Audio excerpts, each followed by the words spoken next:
Good evening, wonderful people, great Biafrans, wherever you are on the face of this very planet. Welcome you once again to another very exciting and explosive edition of our live presentation on this very day, the second day of August in the year of our Most High Elohim, 2020, with the time now standing at precisely 2 minutes past 7 p.m. in the land of Biafra, and the same number of minutes past the top of the hour wherever you are domiciled. We say good morning, good afternoon, good evening, and good night to some of you, because right across the face of this very planet, men, women, and children are gathered to listen to this very gospel this evening. As always, do not forget your pen and your paper, because today we shall tutor, we shall lecture, we shall educate, and we shall teach, as it has become customary for us to do here on this very platform. My name is Nnamdi Kanu. I am the leader of the indigenous people of Biafra all over this very planet Earth, the director of Radio Biafra and Biafra Television, and by the very special grace of the Most High, the servant of the wonderful people of Biafra. And as I welcome you, please, this very fine evening, I ask you to welcome those who are around you. You can get us via my page on Facebook at Mazi Nnamdi Kanu. We are on FM, because those of you in Abuja, you are listening. I know that some of you in Abuja will not be joining us via Facebook this evening. They are listening via their radio. We are on 102.1 in Abuja. We are taking this very gospel to the very epicenter of Lucifer. We are going to the place where Satan is domiciled. And this evening there will be light in Abuja, I assure you. Light of the enlightening kind, not the one that comes from NEPA, because this one you can never ever extinguish. Those of you in Abuja, we welcome you to our broadcast. Those of you in Akom, you are part of us, we welcome you. Those in Calabar are listening. Right across Biafra land, people are listening. Even as they send their Janjaweed Miyet Yala terrorists to my house in Isama Faruku, we are live and we are direct, and the whole world is listening. The commissioner of police in Abia cannot say she doesn't know about this. The governor cannot claim they don't know. Miyet Yala are now part of the police and the army. They are all terrorists, and they are encamped in front of my house. This very evening, we are reminding the whole world that they may know what is happening in the damnable Zoological Republic. We are live and we are direct. As I said earlier, if you do not have your pen and paper ready with you, you are doing yourself a great deal of disservice, because here you are going to learn the things you never learned before. Because of the nature of our program this evening, I will not take much of your time in our usual intro. I will proceed very quickly to go and pray, because we need to pray to Kokika Biama is in heaven. We give him every adoration and every glory. This evening we are going to pray from the book of Psalm. That is Psalm 52. We are going to pray because our freedom is very, very near. The forces of darkness are rising up. The children of hell, they are rising up from everywhere. We know what Loreto Noche is doing with some of them. People are very hungry. People are starving. They come from very poor backgrounds and they need money to survive. And that's what is providing it for them via Loretta Onochie.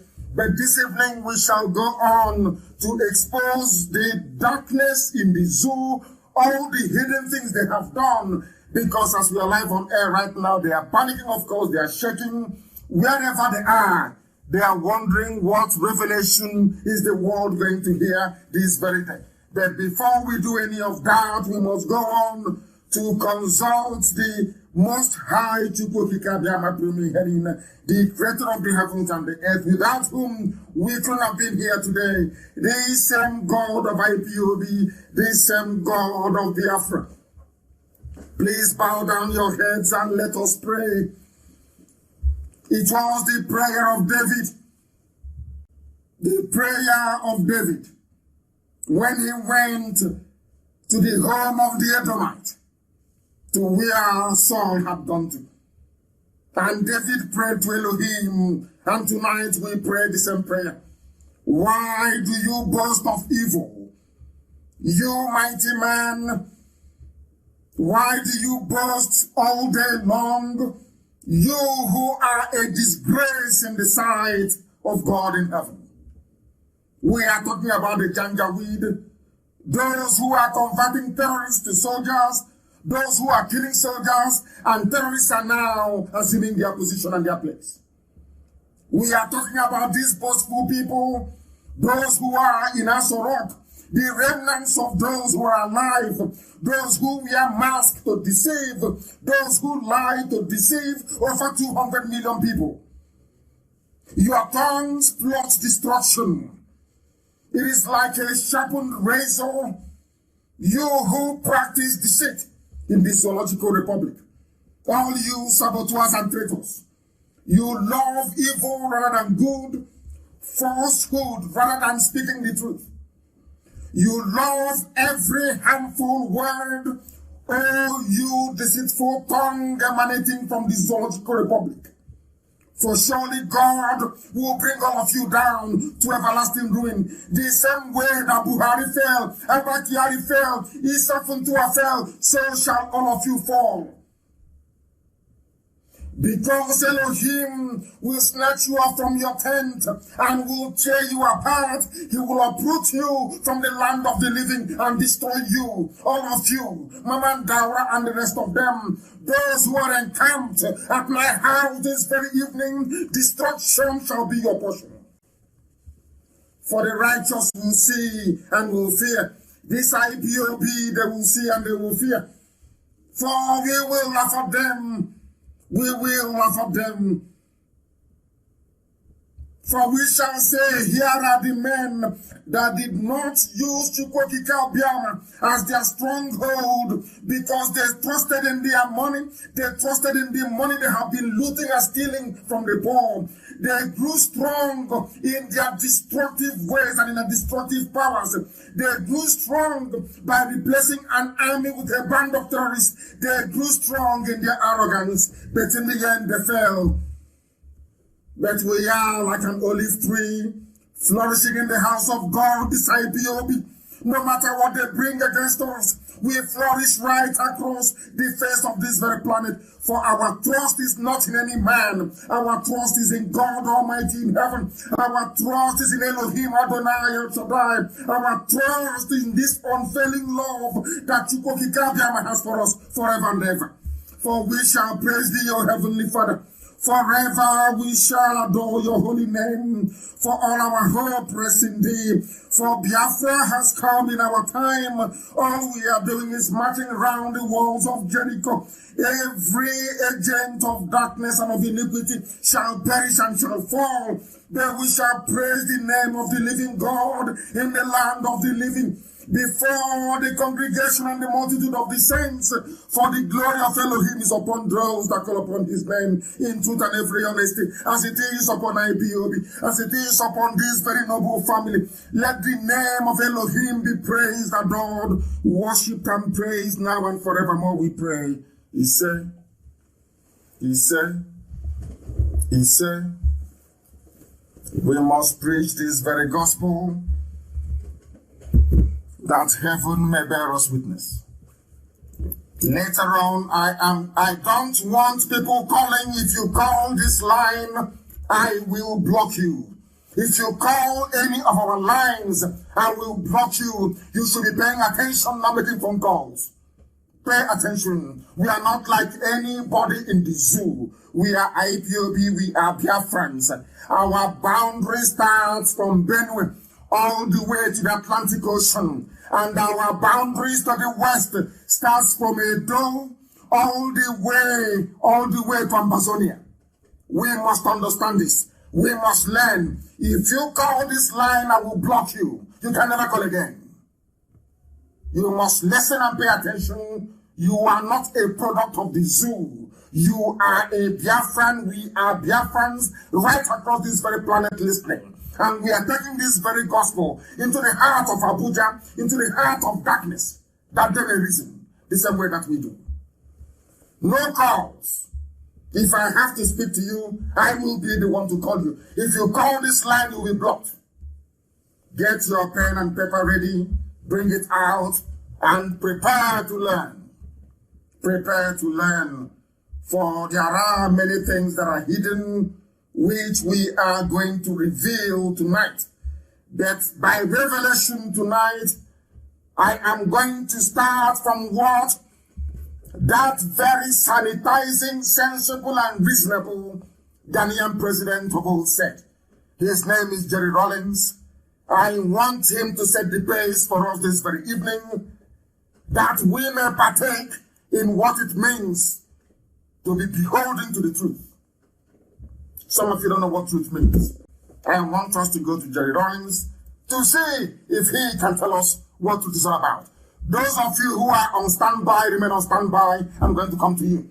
I will preach this very gospel first, and then I will go that the world may know the history of Edo State that they never knew before. That the world may know that we are all Igbo people. That the world may know we are from one family. That the world may know that this boundary, wherever you find a woman tying to this wrapper, it's not only genuine, it is real. That the world may know how the throne of the Oba of Benin came about. That they may know that we were there before they came. That they may know that the boundary of Biafra is actually inside Ondo State, sorry, inside Ogun State. Was it Ondo? Ondo State. After Edo State, you have Ondo. That is where our boundary is. And this evening we are going to prove it beyond every conceivable doubt. Beyond every reasonable doubt. Nobody will be left behind.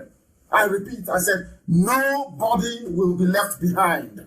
Not at all. We are taking everybody in this family is coming with us. Everybody. It was today before I came on air that I discovered, do you know Inesian? Ubiaja, that is the proper name. Do you know they have 4 market days? People are aware of these things.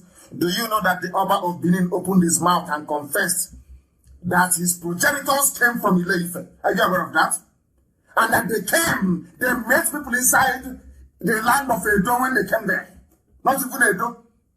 They met, this is from the mouth of the Oba of Benin, that they came from Ife. That all of you may know the truth, and that truth will set you free. That is why we exist. That is why we preach this very gospel unadulteratedly, and that is why we are without fear before any bagger they have not given birth to you. And very soon, the world will know how serious we are. Let us, first of all, I want people to appreciate what it means to be truthful. And appreciate it, because a black man cannot appreciate truth. A black man is the embodiment of evil. They don't know what truth means. Let me go to Jerry Rawlings. That Rawlings may tell us in his understanding what truth is all about. Listen.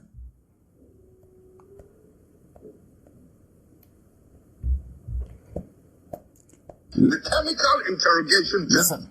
I would dare you to go and line up some of your finest policemen, some of your finest heads, some of your finest, what you call it, judges. Make any allegations against me, you included. Whatever questions you want to ask, take me through a chemical interrogation. I will be the one who will pass. I wonder how many of you will pass. You know something, Chief? If we can learn to be bold enough to restore the value of truth in our society, then we will have justice. Without truth, we cannot get justice. Are you listening? Without truth, no justice. We cannot get justice. And that's why we're suffering. Truth is so important. You know what Gandhi said? I don't need Gandhi to tell it to me. Gandhi said he was looking for truth in God, only to discover that God was in truth. How beautiful. How beautiful. Did you people hear that? When people have issues with the way we preach this very gospel, it is because they cannot comprehend the truth. This is from a man that every sensible, or should I say conscientious person in the damnable zoological republic is pleading and begging for one military officer to emulate. This is Jerry Rawlings, the man responsible for cleansing and sanitizing Ghana till this very day. That Ghana is sensible today is down to this very man. Do you know what he did? He killed every corrupt individual in Ghana. That is why Ghana is sensible today. What this very important man is saying is that truth is essential in everything you're doing in life. And Jerry Rawlings went further to say the absence of truth means the presence of injustice. The reason why people are suffering in the damnable zoological republic is because there is no truth in the system. Is because an average Nigerian do not value the truth. And that is why there is injustice everywhere. That is why there are killings everywhere. That is why terrorists are replacing soldiers in the army. That is why terrorists are replacing police people. That is why a terrorist organization can rise up and say, we are floating a vigilante right across the whole nation. When you know that that vigilante is army and police. The Minyatiala vigilante is army and police. They used to kill. Have you seen all the people with fake army uniforms and fake police uniforms all over the place? Fulani people from right across the Sahel, wreaking havoc on the lives of people. Yet you cannot speak. Yet you cannot talk. Now you understand why we are very, very important in your life. Why even as of today, people of Nasarawa are beginning to recognize that we are fighting for the liberation of everybody. We want Biafra, yes, but we want others to be free as well. We want everybody to be free. You cannot be free when you are living in lies. You cannot be free when deception is part of your daily existence. You cannot be free when you uphold the truth. Only truth can set you free. Even Rawlings knows. Him of all people ought to know. And when you claim you believe in God, the only thing that you can see in God is truthfulness. Nothing more, nothing less. Only truthfulness. If you cannot find truth in God, it means you're not a human being. It means you are not a truthful person. And once it is recognized that you're not a truthful person, you are not deserving of justice. That is why the zoo, Nigeria, they don't deserve justice. Nigerians don't deserve justice. That is why there is impunity. That is why there's so much stealing and corruption. And that is why there is retrogression and backwardness. That is why nothing seems to be working. That is why people are suffering. And that is why they are dying. Because they abhor the truth. And the scriptures made us to understand that you shall know the truth. And that truth shall set you free. That is why we are here this evening. To preach this very gospel uncompromisingly, that the world may know. And where are we going to start our gospel this very day? We started from the very old problem, because we must be truthful to ourselves. If you are not truthful to yourself, there is no way you can get out of the mess you're in. Let me give you a very simple example for those who do not know.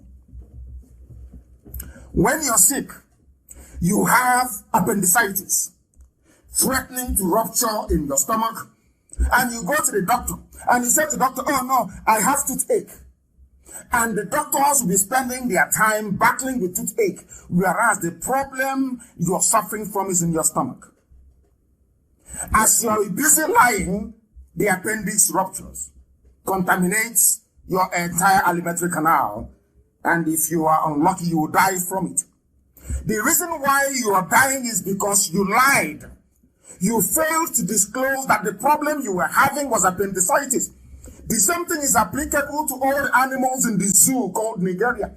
They lie to themselves. Your average Nigerian is a natural born liar. A natural born liar. They were born to lie. That is why everybody's suffering. And that is why nobody wants to confront the truth. Nobody wants to stand up and say, what is happening is evil. What is happening is not good. Let us try and change it. Never.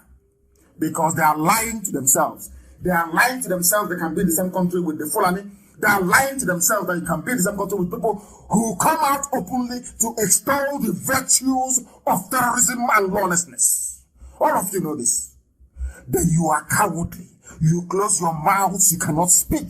They give you money, you take it, you pocket it, and tomorrow you want things to be better for you. It cannot be. Somebody called Douglas Anele has been writing brilliantly. I think this is the third installment of what he's been writing. Was the amalgamation of the North and the South a mistake? A very simple question. When Lugard came and decided to join us from the south with those of them from the north. Was that a good thing? Let me tell you one good thing that will shock everybody. Do you know that had the amalgamation taken place without the inclusion of Fulani in it, things would have been better in the zoo in Nigeria? Are you aware of that? The only reason why there is suffering and pain is because of the Fulani Janjaweed included in the zoo. And I have said this repeatedly.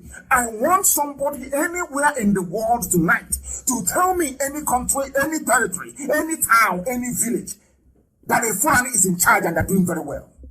Give me an example, because there is none.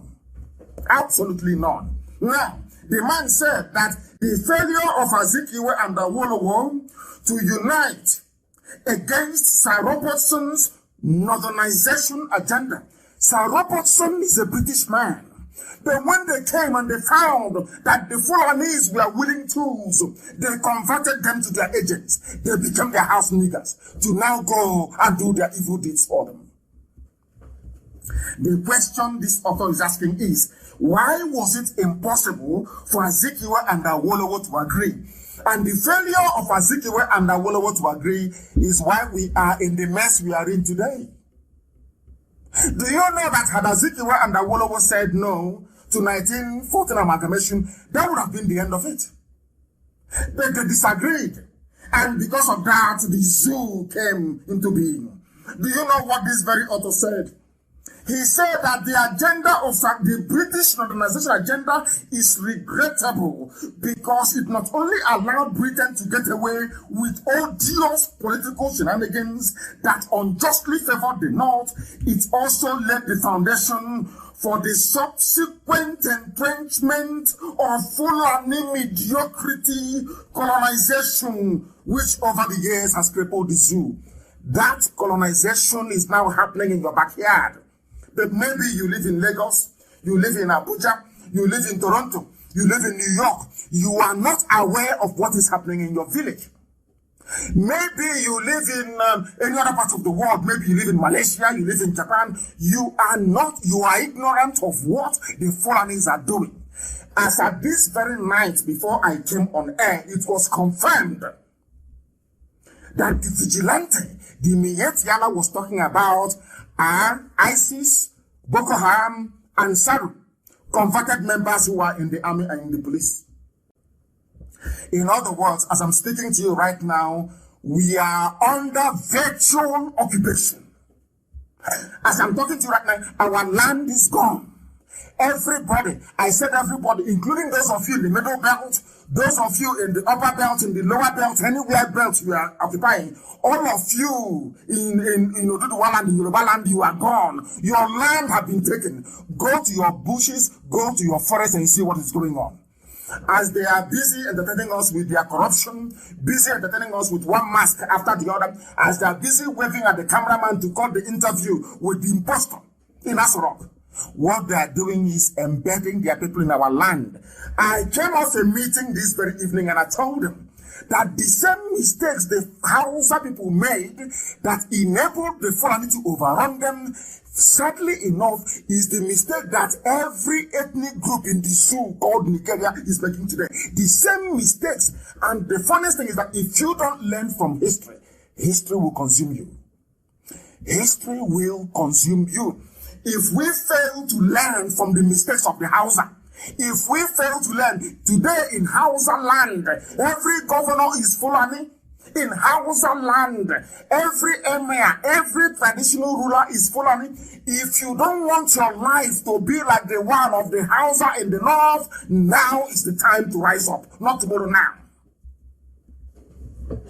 That is why they will pour out in ridiculous amounts of money to try to bribe everything bribeable to stop us from what we are doing. And they have failed. That was why they carried the intimidation to my house this very evening in Isama Faruku. That is their method. That is what they do. That is what the Fulani specializes in. Intimidation and terrorism. Those are their two basic. They lie through their teeth. They are very good at lying. And they are the worst propagandists anywhere in the world. Have you noticed how Ojuduwa Yoruba formed Amotekun to take charge of Yoruba land? Now, instead of Fulani to form their terror group to form their own vigilante to take charge of Sokoto, which is the only land I believe that the Fulanis have in the zoo. You know what they did? They now said their vigilante is to take care of Fulanis all over Elohim. 2020 were the time now to form their own vigilante to take care of Sokoto, which is the only land I believe that the Fulanis have. Time now is 23 minutes to 8 p.m. in the land of Biafra. The same number of minutes to the top of the hour, regardless of where you are domiciled. Our enemies are not relenting, but we are resolute. We are more resolute than they are. We are more determined than they are. Those of you that want to be ruled by the Janjaweed, the Fulani, for the crumbs that falls off their table, that's entirely up to you. As for us, this very noble IPOB, this very house of Biafra, we are leaving the zoo. It doesn't matter what you do. And again, as I was saying, before the rude and, should I say, unexpected interruption, the only thing that can come out of the damnable zoological republic is misery, pain and suffering, as you are being entertained with all the shenanigans going on in the zoo. Your towns and your villages are being taken over. I said it before and nobody took it seriously, but now it is coming home to roost. The northern borders are opened, the southern borders are shut. They are streaming in terrorists, and with their wares are coming in from right across the Sahel. They told you January 2020 they will open their borders in the north. It will be visa-free, not even visa-free, document-free entry. And what are they doing? They're coming in, they're in the police, they're in the army. The terrorists are in the army, the terrorists are in the police. What is happening today? Mayhem, chaos, lawlessness, looting and criminality of the type never seen anywhere else in the world. I have been writing persistently, I have been tweeting persistently to ask the British government that created that monstrosity, the zoo. Are you people blind? You cannot see what is going on? Can you not see the level of lawlessness in the zoo? That is the reason why the amalgamation of 1914 was a mistake. The amalgamation of 1914 is a direct consequence of the intervention of the forces of darkness over the fate of the children of light, and that is Biafra. If you want your lives, let me tell you something that you don't know. The Fulanis have no homeland anywhere in the world. They see the zoo as their homeland. Do you know why they see the zoo, Nigeria, as their homeland? Because they have summed up our behavior. They understand that with a little bit of money, once you give the politicians and their elders money, they send you down the drain. The same thing we did during slavery. The Fulanis now know that with money, they can buy up everybody. And that's exactly what they're doing. And that is why your village, I'm sorry for some of you, by this time next year, unless you support IPOB and what we are doing, your villages will no longer exist. I'm telling you the truth. They'll be taken over by the Janjaweed. And let's see then what you're going to do. And meanwhile, it is about peaceful, them and their lives, peaceful coexistence. Let's coexist peacefully. Meanwhile, terrorists are in the army. Peaceful coexistence. Meanwhile, patriotic soldiers are being killed by terrorists. Let us live peaceful cohabitation. And they are taking your land. Peaceful cohabitation. Your mothers cannot go to the farm anymore. Peaceful cohabitation. Checkpoints everywhere killing people. Peaceful cohabitation. And your lives are being drained away. Those are their lives. People, sometimes you cut off your nose to spite your face. Because perhaps some of the idiots before, my happiness is that a majority of our people understand what we are doing and they are in support of it. I said 99.9% of our people. Forget those being controlled by the right or here. They are doing what they're supposed to do because they are always saboteurs everywhere. But what I want to reassure each and every one of you is that from the beginning, the Fulanese never wanted the zoo, Nigeria, to be one. They never wanted independence. They preferred the white man to be ruling them. From time, they brought out themselves as the house niggers and brutally rewarded them for their loyalty and servitude. And we are suffering. Nobody, I think I saw somebody tweet today about revisiting 1914. That is how sensible, reasonable people ought to behave. This our brother has been asking this question all the time. All the time. Those who were at the forefront of independence for the zoo, Nigeria, we are all southern politicians. Anthony Nahor, Nnamdi Kanu, Awolowo, and all the rest of them. In the north, these people trying to educate you about the love of zoo, Nigeria, they are the ones that went to a conference in Lagos and walked out and said, if you don't allow a white man, the British, to continue to rule these black people here, including us, then we don't want Nigeria. Fulanis opened their mouth and said they want to be slaves to the British. And as a reward, Britain gave them the zoo to manage for them. That is the reality today. Ask yourself, what did Jonathan do during the time of Jonathan, before Obama connived with Cameron to remove Jonathan? Everywhere in the world was, oh, Nigeria is bad, the corruption, the government is failing. But now, not only do you have corruption, you have terrorists, killers and murderers in the army. The government is taking murderers and killers and putting them into the army.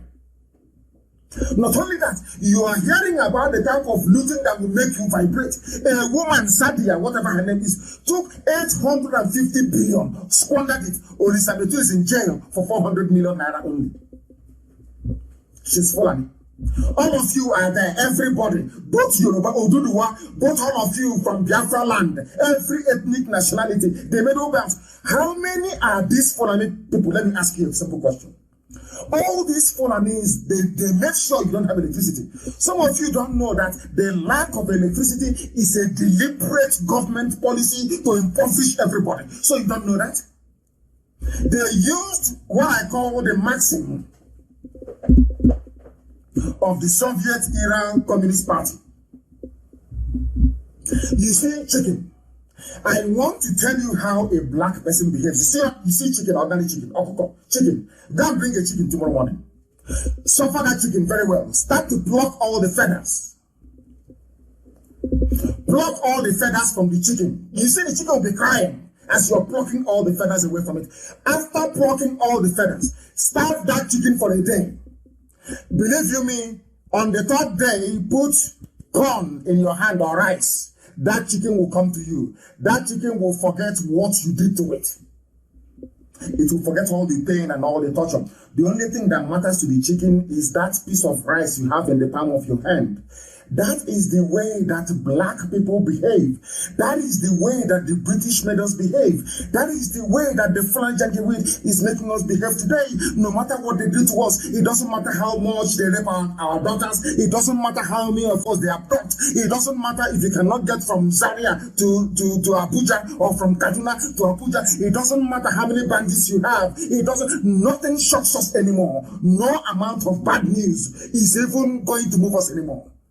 As long as we are hungry and we are crying and we are asking, let us feed the stomach. I said this thing before about black people. When we started this very movement, I said to the whole world that the problem you have in Africa is that a black man can never put away the need of the stomach in order to pursue the liberation of his soul.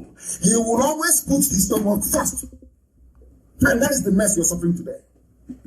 And that is why when people ask, how about 1914 amalgamation? I said to them, it was the stupidity of the South that allowed the Fulani Janjaweed to take control of our lives. And that is why we are suffering till this very day.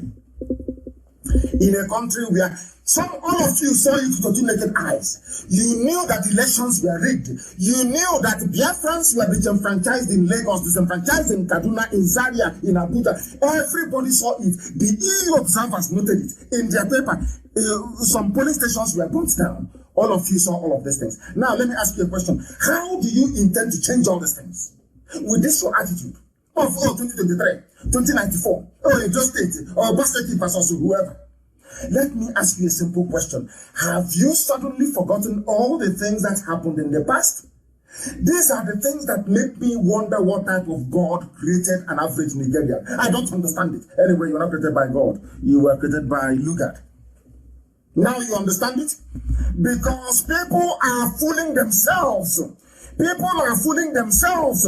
There is something written in the Times newspaper, and I want this thing to be published, please. I want it to be published tonight, immediately. I want it published on my page. I want people to understand a letter that was written in the Times of London. July 15, 1998.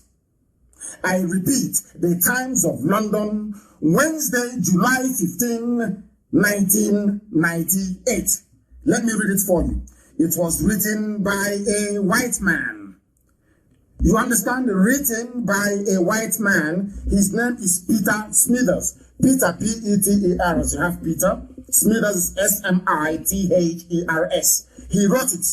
He was writing to the British government. He's a white man. He's British. As I said before, the British people are very conscientious. An average Briton is a nice human being. An average Englishman, an average Scottish man, an average Welshman, an average Irishman. They are wonderful, beautiful people. But once you take them away from the streets of London, or Belfast, or Glasgow, or Edinburgh, the case may be, or Cardiff, and you put them in the Foreign and Commonwealth Office, dealing with colonial matters or dealing with Africa, they turn into beasts, they turn into monsters. I don't know why. Somebody wrote a letter. It's called the Nigerian Lesson. This is in the Times of London. As I repeat, Times of London, Wednesday, July 15, 1998. Somebody kindly sent it to me, and I'll read it so that the whole world may hear. This is from Sir Peter Smithers. He's a knight of the realm. The proper sir, not the sir you have in the zoo. These are the proper, these are the knights of the realm of the British Empire. Now listen. Sir, I'm now reading verbatim the letter written by Sir Peter Smithers to the Times newspaper of London. Listen, sir, during the negotiations for the independence of Nigeria, the view of the Secretary of State at that time, with which I agreed, was that in Nigeria, we should attempt to put together a large and powerful state with ample material resources which will play a leading part in the affairs of the continent and of the world. This was attractive, but it involved forcing several different ethnic and cultural groups into a single political structure. The negotiations were complex and very difficult. The chief problem, as I recall or I remember, relating significantly to the control of the police and of the military. Listen carefully, please. In the retrospect of 40 years, it is clear that this was a grave mistake, which has cost many lives and will probably continue to do so. It would have been better to establish several smaller states in a free trade area. Even some British people realized after 40 years of failed experiment called Nigeria. Sir Peter Smithers, who worked in the zoo colonial desk, he is writing, we wanted to build a country that is so big that we can control, more or less. And that very big country. Our problem then was who to give the police and the army to. And they gave it to Fulani. The man is now saying, with hindsight, after 40 years, many people, he wrote this thing in 1998, not 2020, 1998. This white man knew that Fulanis were using army and police to kill people in 1998. He said, after 40 years of this experiment called Zoo, Nigeria, that they created, that it is a mistake. White man is a mistake. Now, he said, we should have gone for small states. Now, this goes back to Aburi conference. Our people should be able to reason. This was the reason why Britain said no to Aburi. Because Aburi was about confederation. Ojukwu went to Aburi, a great confederation, came back home in Enugu, and Gowa launched a war instead of implementing that Aburi that would have allowed smaller nations to emerge, but in a free trade zone called Nigeria. Gowon said no because British told him to say no. Because Britain wanted a large country that has influence in Africa that they can control, but to achieve that control, they needed to place the military and the police in the hands of the Janjaweed, Fulani, Miyetiala. And that was what they did. And that is why we are suffering till today. This man said people are dying. Let me continue. In exculpation, it must be said that we did not then have the examples of the collapse of Yugoslavia and of Soviet Union before our eyes. In other words, the man is saying that Nigeria, the zoo you have, Nigeria, to some of you, is the same thing as Yugoslavia, the same thing as Soviet Union. And it is bound to collapse. That's what this man is lamenting in 1998. He is saying, we did not have the benefit of the collapse of Soviet Union or Yugoslavia to tell us what to do in the case of the animals in the zoo, Nigeria. Are you listening? This is from a British man, a high-ranking officer. He is a sir, he's a knight of the realm, Sir Peter Smithers. I will continue. It should now be clear for all, but the willfully blind, this is how intelligent this man is saying. It is clear to everybody, to both cockroach and rat, okay, Mochicha, everybody knows it is clear, unless you're living in denial, unless you are a denier of the truth, unless you are foolish. This is from a white man, please, not me. Unless you are willfully blind to say that it is extremely dangerous to force diverse racial and social entities into a single rigid political structure such as that which is being built upon the foundation of the Maastricht Treaty. This man was saying the reason why Britain left the EU, the reason why Britain opposed, some of you don't know what is Maastricht Treaty, but I will tell you some other day. It was a treaty of European Union that Britain refused to sign. This man is saying the same mistakes of the past we are about to repeat. What is that mistake? To willfully join together. He said it is extremely dangerous. A white man is saying is that Nigeria, as it exists today, Nigeria, is extremely dangerous because you are forcing diverse racial and social entities into a single rigid political structure that is unsustainable. Now, recent history, according to this man, Peter Smithers, sir, of course, is a knight of the realm. Recent history suggests that it will be best to complete the development of the common market and to call a halt to political integration in Europe. These are the people of Brexit. They don't want Britain to be a part of one big political superstructure. The man is saying the same thing we built in Nigeria that is costing lives. And who is this man that wrote this? He said, I am, sir, your obedient servant, Sir Peter Smithers. Listen to his title. Parliamentary Private Secretary to the Minister of State and the Secretary of State in the Colonial Office from 1952 to 1959. And he lives in Vico Makote in Switzerland. Are you listening? These are people that knew that putting a country together, people of diverse social backgrounds. In Igbo land, am I the same thing with the Fulani man? The answer is no. I am related to Efik, to Ibibio. I'm related to Eshan, as they call it, I am related to Igoromiko, the people who are there. I have relationship with Urobo. I know I can relate to Isoko culture. I can relate to Ishekiri culture. But can I relate to Fulani culture? The answer is no. Maybe even to an extent, I can relate to Yoruba culture, Yoruba culture, to an extent. But do you think I can ever relate to Fulani culture? Of course, the answer is no. Because Fulani runs a feudal system, a rank-cadete system, where one big man stays at the top and gives you tea in the morning and ask you to go and stone somebody and you can't do it. That's what they do. Do you see the difference between an egalitarian society and one that is so structured that order will come from the emir or from the sadiki or whoever? We are not like that. That is not democracy. And that value system was what the Fulanis brought to Asorok.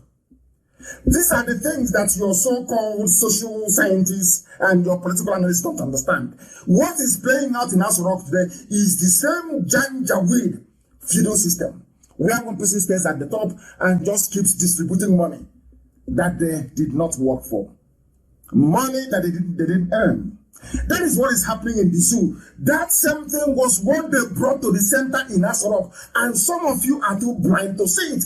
When we tell you that the zoo, Nigeria is unworkable, try to understand there is no nation on this earth where you have divergent values, divergent cultures and traditions welded together into a nation is a lie. People might say to you, oh, how about USA? Everybody is there. Yes, but if you're coming into USA, you are swearing an oath of allegiance to the Constitution. That Constitution is an Anglo-Saxon Constitution. It is a reformist Constitution, not even Catholic. Not Catholic, it's Pentecostal. The Constitution of America is Episcopal. It is not Catholic. It is not. That was why they were saying that Kennedy was the first and the only Roman Catholic president in the USA, in US history. Are you aware of that? John Fitzgerald Patrick Kennedy is the only Roman Catholic, in fact, people were speculating that he was killed because of his Roman Catholicism. Because the US Constitution is more Lutheran, reformist. Those of you who are aware of Protestantism and the Reform movement away from Rome, that was how they built it. So for you to be an American citizen, you must swear an oath of allegiance to this very beautiful document called the Constitution of the USA, where you now believe in the rights of women, in equality between everybody who is, in fact, between men and women, so to speak. Where, whether you like it or not, you have to agree that man can marry man, woman can marry woman. It's freedom. Are you aware of what I'm saying? Now, once you swear an allegiance, you abandon or you jettison whoever you were before, you become an American. Do such things happen in the zoo? No, they'll tell you about state of origin. You're not an indigenous. Our way of life is our turn.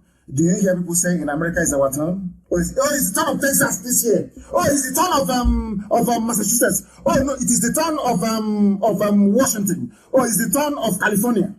Or it's the turn of Iowa. Do you hear such rubbish?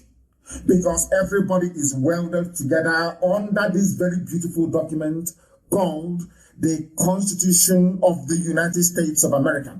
That is one thing people don't understand. When they tell you, oh, can't you see America is diverse? They don't go into detail to tell you that there is one mechanism that unites them. And that is the Constitution. And that Constitution was drawn. In other words, for you to become an American citizen, basically you are saying, I want to be an Anglo-Saxon. Because those who that founded America, the Pilgrims, they traveled from England. They are English people from Southampton on a ship called Mary Rose. They traveled, that was why they called it New England. Where they landed in Rhode Island, they called it New England. That's where they came from. Before the Dutch, the Germans started flooding in. And you know when they got to America, they said, we are going to build a society where every man is equal, because in the England they are coming from, the king is saying that he was appointed by God. He can do whatever he likes. They said, no, we are going to build a modern society based on the values of the Greco-Romans, which is Republic, which is Biafra. Do you see why we cannot be in the same country with those who aspire to enslave and to conquer us? That is for a British man. Now, let me ask this very simple question. This is one thing I say about the brain of a black man. I don't understand it, how it works. If after 300 years of the union between Scotland and England, Scotland can hold a referendum, till tomorrow morning Scotland is saying they want to hold a referendum. If Scotland of only 5 million people can say they want to go, the size of Imo State, if they can say they want to go and Britain will say, oh, no problem, or England will say, no problem, have a referendum, if people agree, you can go. Why can't the same thing be extended to us?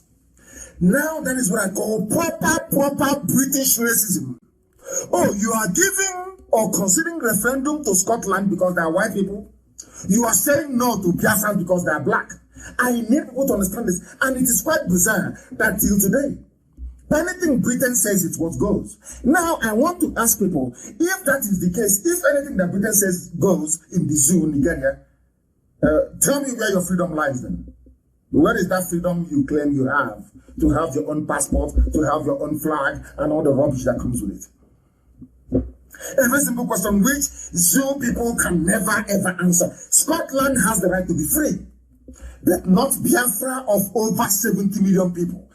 Tell me what type of race you're doing. Black Lives Matter. Tell me what other form of racism is worse than that one. So, whites can be free in Europe. They can be free. Scotland can have devolved parliament. But in Britain, no, we need Nigeria to be one. Always one. Why? Because you're God. Because you're white, you're British, you're God. You decide what happens. You decide who lives and who dies. You're playing God. Ordinary, now we say ordinary, Scotland is very great, of course. Scottish, only 5 million people, they can be free if they want to be. Biafrans, 70 million. You cannot be free. And people fail to see these things. Our people fail to understand the implications of all these things. That is what disturbs me. That is what leads me all the time to question the quality of education that some of your PhD holders even have. I question it. The right to freedom of association, which is what we are doing in IPOB, is fundamental. When you take away a people's right to choose freely, you force them into violence. I want to make this very clear tonight. They've been pressing us. They are in my house this evening as I'm preaching to you. They are forcing us, and all their friends and their cohorts will not see it. All their friends all over the world, nobody, even somebody have all gone blind. You can see the intimidation. You can see the killings, well documented from time. No one has been held responsible for war. No one has been held responsible for National High School Aba massacre. No one has been held responsible for the Isiama Faruku massacre, Operation Patton Dance. People can see these things. They choose to turn a blind eye. Our madness will start very soon. And when it starts, I have all these things documented. When you talk rubbish, I'll bring out one and I'll show it to you. Because what the Fulanis are planning is very, very bad. Every time they tell you peaceful coexistence, that is their mantra. But their Fulani terrorists are busy killing you. Peaceful coexistence. I want to say to Britain tonight, this very message we are giving is directed, as somebody wrote quite succinctly, at the conscience of the world. I want Britain to answer me this very simple question. Britain, why is it, I ask you, that 5 million Scottish people can have independence if they want, but not 70 million Biafrans? What did we do to you? How did we offend you? You went to wars with Scotland in the old. You fought wars before you conquered us and gave us the Janjaweed. I'm asking Britain, what is the rationale? Just tell us why 5 million white people can vote to be free if they so wish, but not 70 million black people. Do you see the proper racism? Do you see why we're against BBC and BBC and all the rest of them? Do you now understand? Can the Efulefus and the traitors understand what we are saying? Because perhaps your brain is so tiny. You have no brain, you have no capacity to comprehend. You are not learned enough, educated enough. That is why you are mad in stupidity and ignominy. Very, very sad indeed. Now, they tell you every day, we want peaceful coexistence. If you ask Garba Shehu, he will tell you peaceful coexistence. Any idiot you ask, if I'm the Fulani Caliphate, peaceful, but are you peaceful? You Fulani, you talk about peaceful coexistence. Aisha Buhari, in her capacity as the head of state of the zoo, everybody is peaceful coexistence. Let's improve security. I'm asking you, Fulani, are you peaceful? Let us find out. They released somebody who claims he's a former, not claimed, but a former terrorist with Boko Haram. They asked him a question. He said, I can't remember the number of people I have killed because there are so many. This is the type of person in an army. And the people go to sleep and they wake up every day, they pretend everything is normal. This is something I can't understand. People go to sleep, they wake up in your army. They can post this man to your village. He said, people go into the army, isn't it? Maybe due to your rank, you've done very well in military school and all the rest of it. This one, his only qualification is that he has killed so many people. He has killed so many people that the only thing the Fulani hierarchy in the zoo can think of is put him in the army. Tell me what he's going to do when he sees a very pretty girl in your village. Because they know now, the Fulani know they can kill anybody and they will get away with it. They killed the daughter of Fasoranti, their Fulani leader. Has anything come of it? I think people made noise on Facebook and on Twitter. All of us, we are writing, Fasoranti's daughter is dead. Did anything come of it? No, nothing. Now the Fulanis, they understand, as long as the daddy Britain is there to protect them, because anytime something happens in the zoo, the international protocol says that you first go to the colonial master. Anytime there is a problem, you must first consult the colonial masters. I learned this lesson in 1997. I went to the USA ambassador's residence in London, Grosvenor Square then. 1997. I went there with my good friend Ifeanyi Irebu. We met the man who is in charge of the Africa desk. His name was Walter Fulmer, PhD, of course. Dr. Walter Fulmer.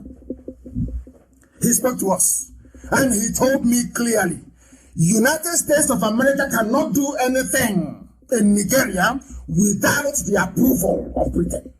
Face to face in 1997, I will never forget, 1997, September, I was there with somebody, Ifeanyi Irebu.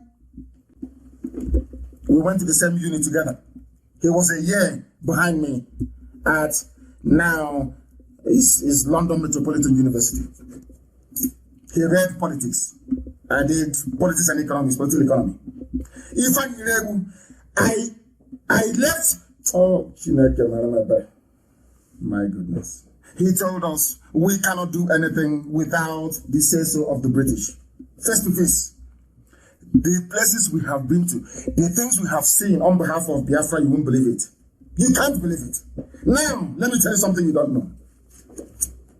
His name is Usman. He is one of the 602 ex-Boko Haram terrorists who completed their de-radicalization, rehabilitation, and reintegration program in July, according to a report by a Zoo newspaper.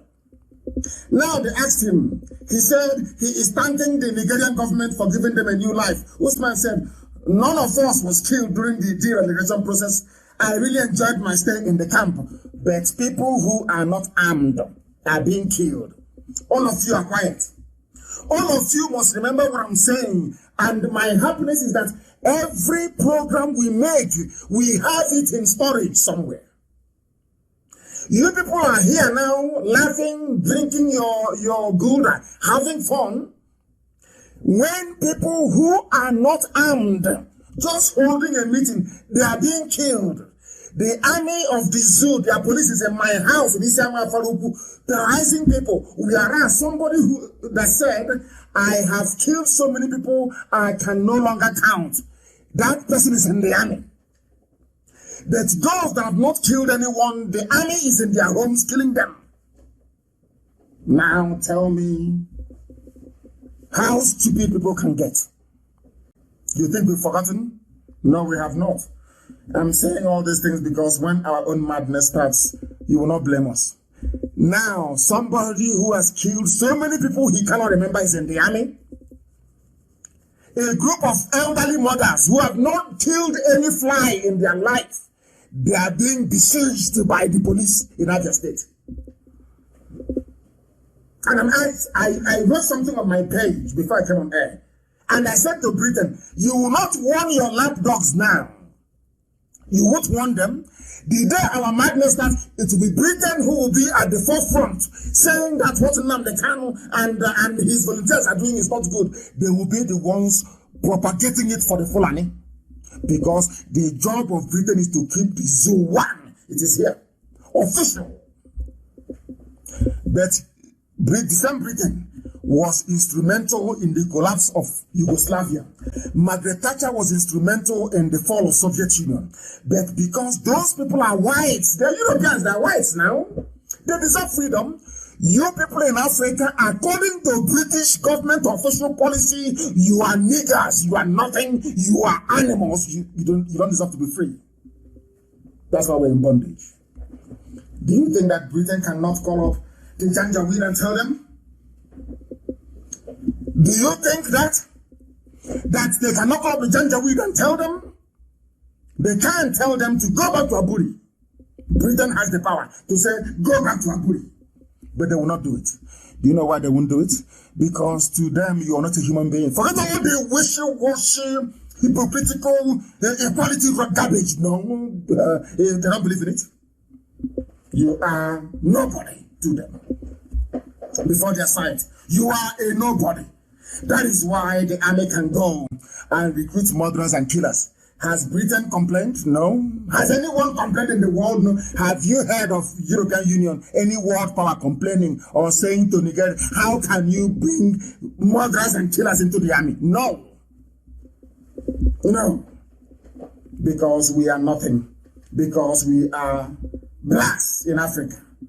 Unbelievable. Now, I want you to listen to this, please. Very, very important.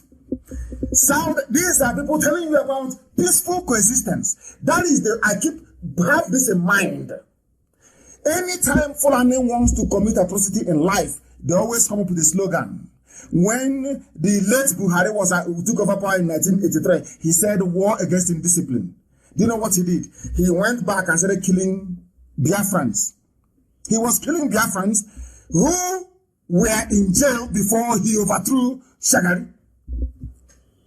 The same man, that is the hypocrisy of the Fulani, the same man telling you about treason, committed treason himself by overthrowing a democratically elected government.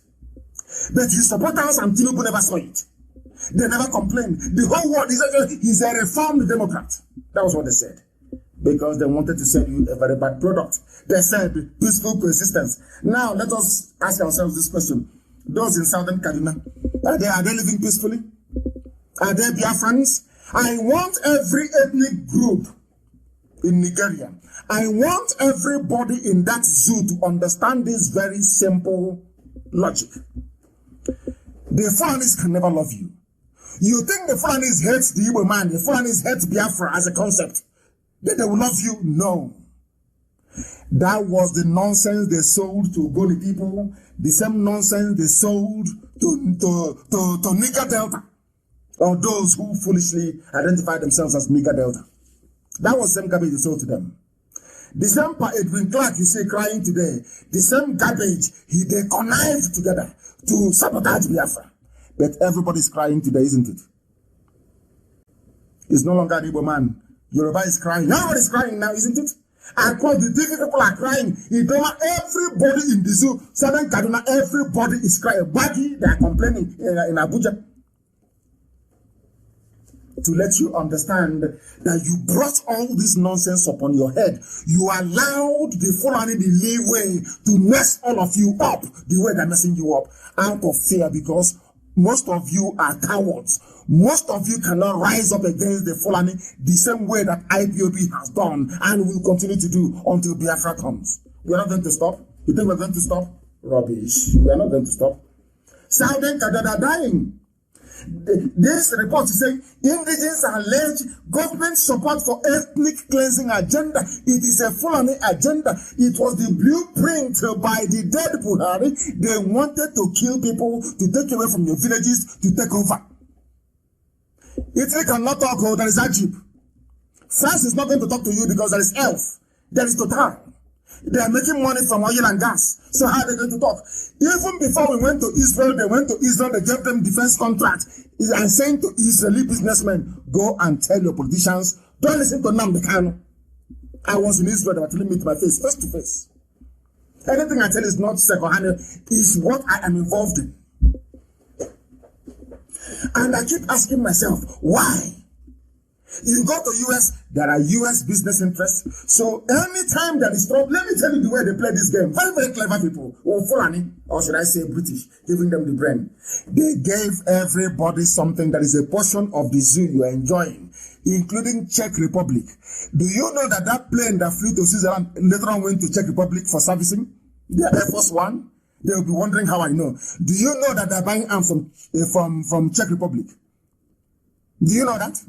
So now, because there is a very healthy, sizable IPOB family in Czech Republic, you know what they do? They go down and say to them, oh, you're there. You have our contract. We are giving you defense contract as they did in Israel. How come you're allowing IPOB to be doing this? That the businessman will now pick up his pen and write a letter to their ministry, maybe Home Affairs, and say, I'm so and so person. Our company is making so much money from Nigeria, and Nigerian government is saying that they're upset the way you people are cooperating with IPOB. Because of that, please stop it. You will see them, they will change their interview techniques during asylum, when we seek asylum. That's what they do. That's all they do. They now pressure the business in that country as they did in Italy with Egypt. Egypt is the one now contacting judges, telling them, oh, please, IPOB is this, IPOB is that. Because the zoo has put pressure on them. That's what they do. That is what they do. Some of you don't know this, but we know. And we are countering them every blessed day. If you know the battles we are fighting on a daily basis, believe you me, if you see us, you give us a very cold beer to drink. I'm telling you the truth. A serious battle. That's what they do in the zoo. Or is it in Germany? Because the people putting pressure on the government are the businesses doing business in the zoo because of the money they are getting. All of you are niggers, you can go to hell. That's what they say to you. You are a nigger, you can go to hell. Our concern is the money coming into Germany from Julius Berger, from Siemens. All of you can die. We don't give a damn. That is why what is happening in the zoo, all of you remember Rohingya. Have you all forgotten Rohingya? Rohingya, because Muslims are involved. Because in the zoo, Christians are being killed, and to be a Christian is no longer fashionable in the world anymore. Maybe to be a Muslim to be a Christian is no longer something to be proud of. That is why they can kill as many Christians, or should I say Judeo-Christians, as possible, and nothing is going to happen. Nothing will happen. Nothing will happen because has the Pope spoken? The answer is no. How about Archbishop of Canterbury? No, that one wants oil money. Look at ordinary Rohingya. How many people did it Burma? How many people did they kill? Is it Myanmar? How many Rohingyas did they kill? And it's everywhere. Every news, everywhere you go is Rohingya. Look at the amount of slaughter. The slaughter in the zoo in Southern Kaduna is on a daily basis. Has anyone complained? Have you heard people coming to say, oh, we are going to investigate? No, we are the ones, IPOB, pushing and keep pushing for a U.S. Special Envoy to come to the zoo to see the level of carnage and mayhem going on.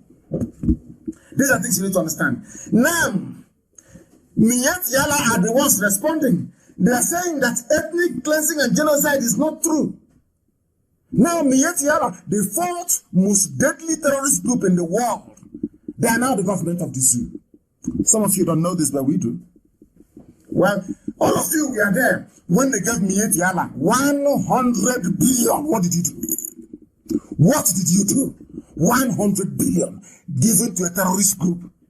And some people say, oh, we support the government. We support what they're doing. You support a government giving 100 billion. That is Fulani for you. 100 billion to a terrorist group, the fourth most deadly terrorist group in the world. Fulani headsman Miat Yala. All of you were there, sheepishly looking, and you did nothing. Only IPOB complained. That is why I say that In my next life, I don't think I will come close to Africa, believe you me. When I hear about people being stupid, but you have to be on the ground in the zoo to realize how daft our people are. People are lamenting. A 93-year-old woman, Mrs. Azuni Boka, her community were amongst those that was attacked during the latest attack by suspected armed headsmen on Gonanrogo community in Kajuru government area of Southern Kaduna State. Of Southern Kaduna, rather, in Kaduna State. These are the amounts of killing taking place. People are dying and being slaughtered every blessed day. Every blessed day, people are dying. No one is talking. Britain is not talking. France is not talking. EU is not talking. Nobody is talking. Do you know why? You are blacks and you are niggers and nobody gives a damn about you. Until you give a damn about yourself. Because Fulani is taking all of you. All of you. Not only that, we have said this before, the aim of the Fulani is to take over everywhere and bring in their people from the Sahel so they can now say that Nigeria is Fulani homeland. Some of you are too foolish. You are blind, you cannot see. But we can see. Is it only Biafra that is suffering? All of you that ganged up against Biafra, how far? Now, I'm asking you. Are you having fun? All the lies they told you, all the lies they told you to go on, all the lies, the deception, the deceit. Yoruba is the problem. Biafra is the problem. Where are we today? Are you having fun in the zoo, Nigeria? The answer is no. Now, let us even go to those that fought for them. The bulk of the soldiers, I keep saying this all the time, only if the soldiers can put the need to save their lives and their communities over and above their stomach.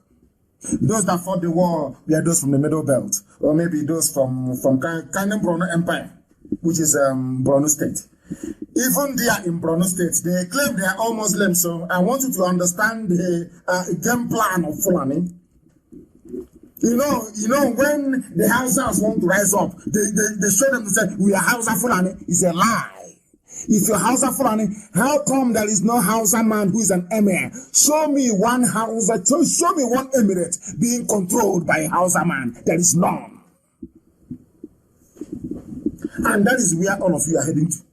The mentality of the Hausa, so reduced and so almagirized that they can no longer rise up again.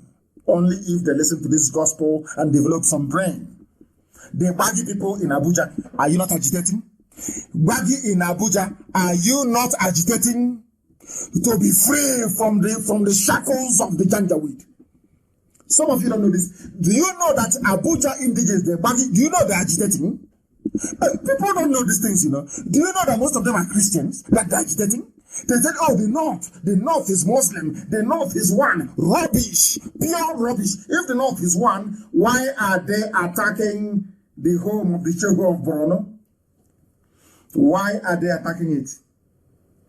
You know that it was only the Borno people that resisted the Fulani when they came. The Shehu of Borno fought them. You know the Fulanis, they don't forget. They've not forgotten. That is why the height of the terrorist activities going on in the zoo is in Borno.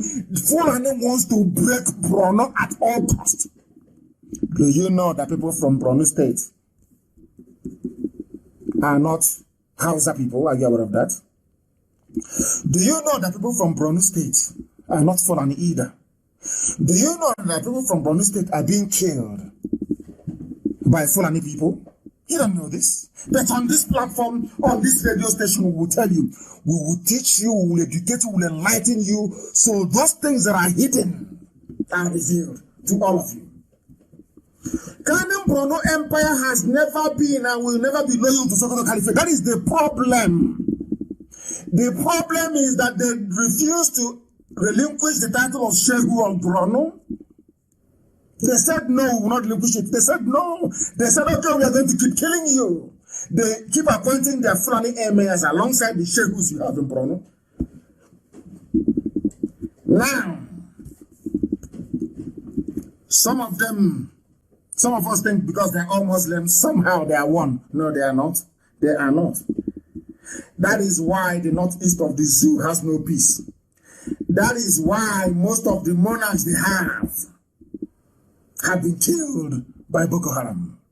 That is why Boko Haram is in Borno, killing them. Who are Boko Haram? Boko Haram are Fulani Janjaweed, by another name. Of course, I do sympathize with them because Yusuf was killed by the police, so they have every right to agitate or to get angry. Today they are calling them terrorists. That is why most of the monarchs you have in Borno are dying. And if you go and do your research, most of the people dying in Borno State are all shehus. No emir has been killed. The people they are killing are the shehus, the original aborigine, the owners of the land are being killed. Owners of the land are being killed in Borno by the Fulani. But you don't know this? Owners of the land in southern Kaduna are being killed. And I keep asking people, Fulani had a matter. How many are these Fulanis terrorizing all of us? Everybody. How many are they? And somebody quite frankly wondered, do you know those that carried out coups are from the Middle Belt? Maman Fatsa, Henry Oka, and all the rest of them. Are you aware of that? Why?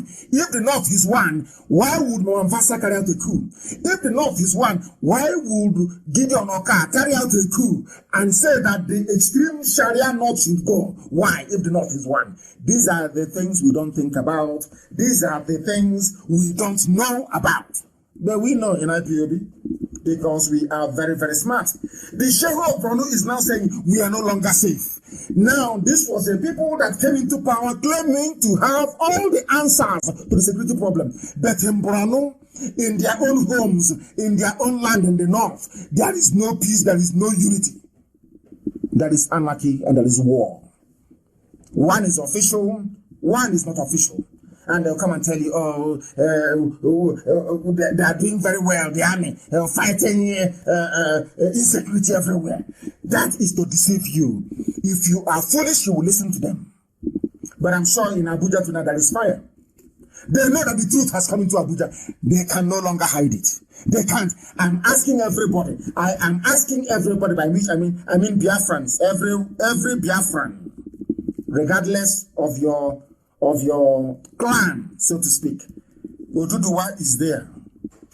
Middle Belt is there. The people of Clan in Borno in Borno State, you're suffering, you're dying. Hausa people who are in Kaduna, you people are dying, you're being slaughtered every blessed day. I'm asking all of you, if all of us were to get together, do you think the Fulani can defeat us? The Fulani, there are only 3 million of them. Only 3 million.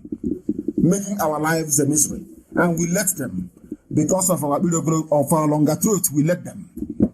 Are you telling me that all of us rising up at the same time, Fulani will do anything? Or Britain will do anything? The answer is no. But they will go to the traitors in all of you. They will go to the saboteurs in all of you. Give them some money. They start to make noise. And the idiots will begin to fall by the wayside. Because you're not strong. You are black. You're from Africa. You're not mentally resilient. You're not strong enough to resist, as we have been doing. Why do you think we are formidable? Why do you think that IPOB is strong all over the world? Because we are on... You cannot bribe us, you cannot buy us. No, of course they know that. That is why they're angry with us. That is why they will go to my house and try and surround it thinking that intimidation works. They know it doesn't work with me and can never ever work. And very soon they will get their comeuppance. They know that very well. That we cannot retreat or surrender. It doesn't matter how many entities they buy up. It doesn't matter how much they give to Facebook. It doesn't matter how much they give to YouTube. It doesn't matter how much they pay Google. It doesn't matter how many media houses they buy over. It doesn't matter how many consultants they have all over the world. We are unstoppable. This IPOB must march. We are unstoppable. The man cried out, Sheikh Brono, Wallahi, we are not safe. Sheikh Brono cries out. His eminent Sheikh Brono Hajabaka, Ibn Omar Galbai El Kanemi, on Friday decried the Borno State is no longer, he said the Borno State is no longer safe following an attack on the convoy of the governor, Babakana Zulu. In another part of the zoo, these are the people that came into power. Say, oh, Jonathan is weak. Jonathan cannot do anything. Jonathan cannot fight Boko Haram. Let's give it.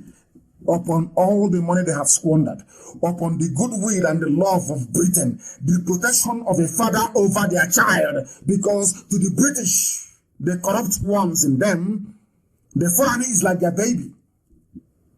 You don't know that? When Tony Blair came, where did Tony Blair go to? Where, I ask you? Where did Tony Blair go to? Where? All of you, the same thing they did to the Middle Belt. You know, what the Fulanis do very cleverly is that they take you off one after the other. If they see you are the problem, they go and bribe people who are around you. They bribe people who are around your village. They bribe people who are around your ethnicity to destroy you. Once they have finished doing their job, the Fulanis will not descend on them. Ask Middle Belt now. Who fought the war? Is it not Middle Belt that fought the war? Where are they today? Are they not the ones crying? Are they not the ones complaining? The Sheikh of Bruno is complaining. This is what the Fulanis do. And I can say they will consume their own poison and they will be destroyed. Do you know why? Because they're dead to attack the children of light. They will all die one after the other. And what I said to them, by the time we are done, there will be no Fulani Emir in the north. They should write it down somewhere. The Hausa people will wake up from their stupidity. The Hausa peasants will wake up from their idiocy, from their stupor, and chase them away. You see what will happen. Then you know that we serve the living God in heaven. We are live and we are direct and the whole world is listening. They tried to interrupt us earlier, but we are here. Sokoto Caliphate wants to conquer the entire north, especially Grand Bruno Empire, which is Bruno State. They want to conquer them completely. That is why they keep releasing repentant Boko Haram to go and do more harm to the people of Grand Bruno. That's what they want to do. That is what they're doing. They want to destroy the Kanuri tribe. The Kanuri tribe that, you know, when Britain advised them, forge this alliance with everybody. First of all, subdue, attack the Igbos, destroy them first. And that was what they did. What did they do? They went to Kansarawiwa, they went to Adakaboro, they went to all of our people. They keep deceiving them, they keep talking to them, they keep convincing them until they fail. After that, what happened to Kansarawiwa? Who killed Kansarawiwa? The same Fulani. Who killed Adakaboro? The same Fulani. Yet people don't learn from the Niger Delta. They don't learn because their brains are empty. I'm not insulting anybody. I am just telling you the truth. Now, listen very, very carefully to this. Army, what are you doing? No. According to the mask wearer, the claim is Buhari. Insecurity. Nigerians know we have done our best. You have done your best that you are in Isama Faruku this night with your army and police. But you're saying you don't have soldiers to go and meet terrorists in the north. We have done our best. That is a signal to Boko Haram, a signal to Minyetiala. Do everything you can. Britain have now given us the green light. We can take over the whole place. That's the meaning of this. If you guys say, oh, we have done our best, there is no condemnation. Nobody is condemning them. This was a news they carried. It's Sorok. He says that they are saying that the regime, this very regime, had done its best as far as fighting members of Boko Haram is concerned, and the militants in the South. And I ask the whole world, our people in the coastal land of Biafra, are they fighting? Is Avengers fighting? The answer is no. Is anyone fighting? The answer is no. But you see how clever the funny thing they are. They had to smuggle in South. So that when Britain is going around the world lobbying for them, Britain will say, oh, it's not only in the north that is problem. There's also a problem in the Niger Delta area of South. Do you see? I don't know why people don't, why we black people who don't reason. Do you see what Britain is doing? Do you see their game plan? So we have done our best in fighting Boko Haram and also in the South fighting militancy. And I'm asking them, where are them? When was the last time there was militancy in the South? So-called, or should I say, in the southern part of Biafra land? None. But they'll keep quiet. Don't keep quiet. Igbo man is your problem. You see it? They now had to smuggle in. Everybody was there when Avengers was doing something marvelous. And the governor stepped in and said, no, Avengers, no, take money. Stop. And they stopped. Since then, have you heard of Avengers again? The answer is no. Why are they including South in their nonsense of insecurity? That is to tell you how evil and dubious these people are. It is a very big shame that our people allow them to get away with it. All of us are allowing them. Now, can you imagine Oduduwa and Biafra coming together? Is it not game over? Is it not game over? But the Muslims who are within Oduduwa will not allow that to happen. That's the way it is. But it is too late. It is bound to happen anyway. It is bound to. That thing that Azikiwe and Awo failed to do, this generation must do it. To put an end to all this rubbish that is happening in the zoo.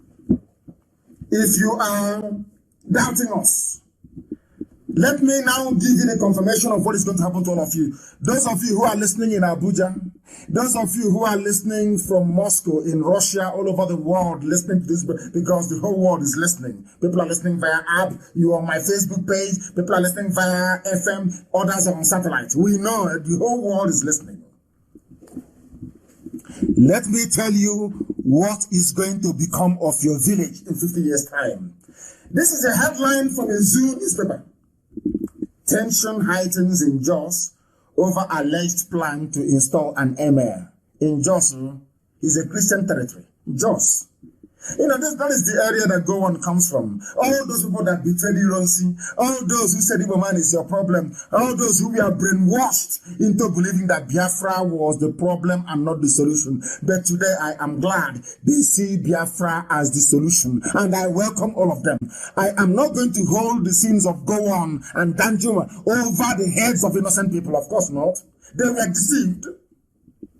What is happening in Jos today? If you recall a few years ago, what is happening in Southern Kaduna was happening in Jos. Go and Google Jos violence. It is there. Countless reports were produced by a joint parliamentary committee in the United Kingdom on Jos. They used to do a prayer in vigil, pray for Jos. In London, they used to do it. Do you know why they were fighting and killing you all those years? It is to install a Fulani emir, and it has happened. This is a headline published only yesterday from a Zoo newspaper. Tension heightens in Jos over alleged plan to install emir. Tension heightened on Friday in Jos City and Bukuru Town in Plateau State over an alleged plan by some people to install an emir in Jos South local government area of the state. The tension arose when an invitation card purported to be from the Bukuru Emirate. They are from an emirate. You see where they have their mushroom huts now in our town, near Night Mile. If you're coming from Onisha into Enugu, you see them on the right-hand side. They are in Okwa. They are in Eboim. They are in a few other places in our land. In 50 years' time, they will present to you the emir of Okwa West. You know, I told you this about a few days ago. Some of you didn't believe me. But now in Jos, after many years of fighting and subduing them, I want somebody to tell me where you have Fulani people and they're not in charge of the politics and there is no trouble there.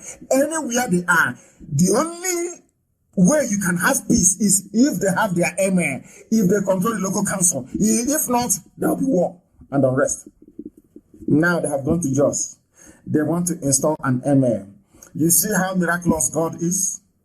You see, the same people from the Middle Belt that fought Biafra and said that Biafra will not come, today their own land will not be for them. The emirs are coming. And who are the emirs? They are Fulani. They are coming into Jos. He's here. Are you going to stop them? Who is going to stop them? You can cry, you can lament, you can shed blood. Blood can come out of your eyes. No one is going to save you. Only Biafra can save you. Only IPOB can save you. Isn't it very ironic? The same stone that was rejected. The same Biafra, they said, don't go near to Biafra. Biafra is bad for you. Now Biafra is saving you. Now, who do you think will save you from the Fulani? Installing their emir in Jos. And once they install the emir of Jos, is over now, is it not? It becomes it's an emirate. It's now a Fulani territory. And all you Christians in the Jos, you'll be slaughtered and massacred even more. Only Biafra can save you. Go and support what IPOB is doing. IPOB, we want to save everybody, not just a few people, but every single human being.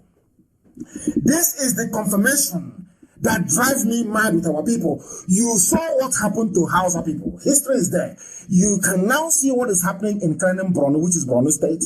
You can see what's happened to Bagi people in Abuja. You now can see what is happening to Jos people in Jos. Yet you cannot see. You people are foolish. You still want. Why are they putting an emir in Jos? Because of one Nigeria. If there's no one Nigeria, if there is Middle Belt Republic, will you have an emir in Jos? The answer is no. Now you understand us, don't you? You understand us. We are always right. Some Fulefus don't like it. But the fact is, in a debate, we are always right. We always win. Always. Elohim will always justify us. Always and without fail. Sokoto Caliphate is everywhere. They want to conquer each and every territory. Just you are receiving it. Why? I keep asking, why are you people blind? Why? Where is your so-called intellectualism? Oh, I have PhD. Oh, I have a master's in this. Where is it? Can't you see history? What happened to Hausas, happened to the Wagi people, happened to Nupe. The same thing happened to a part of Igala land, of course. They forced the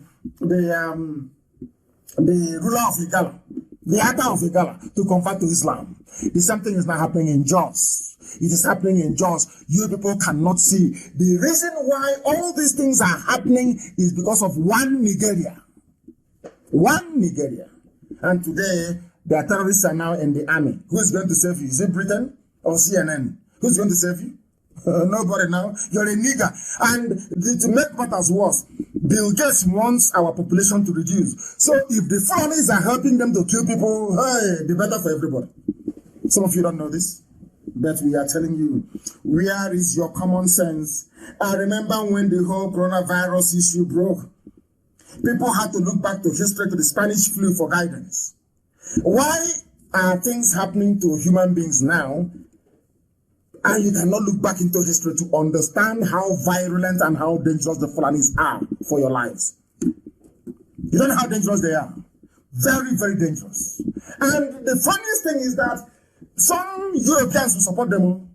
Don't get me done. Of course, the one they're getting from the zoo. If you're a country and you have a contract for life, as Julius Berger has in the zoo, why? Because of a bunch of niggers, you forget that? Of course not. A few niggers can die. Once you keep cutting away your money. The reason why history exists is so that you can look at it and learn something from it. Look at Southern Kaduna. There is a comprehensive report released by the Center for Inclusive Governance and National Development on the role of the federal and Kaduna state government in promoting the killing of the indigenous people by their Fulani kindred. Are you listening? Federal government of the zoo, Nigeria, in conjunction with Kaduna state government, are killing people. This is the report. Now listen.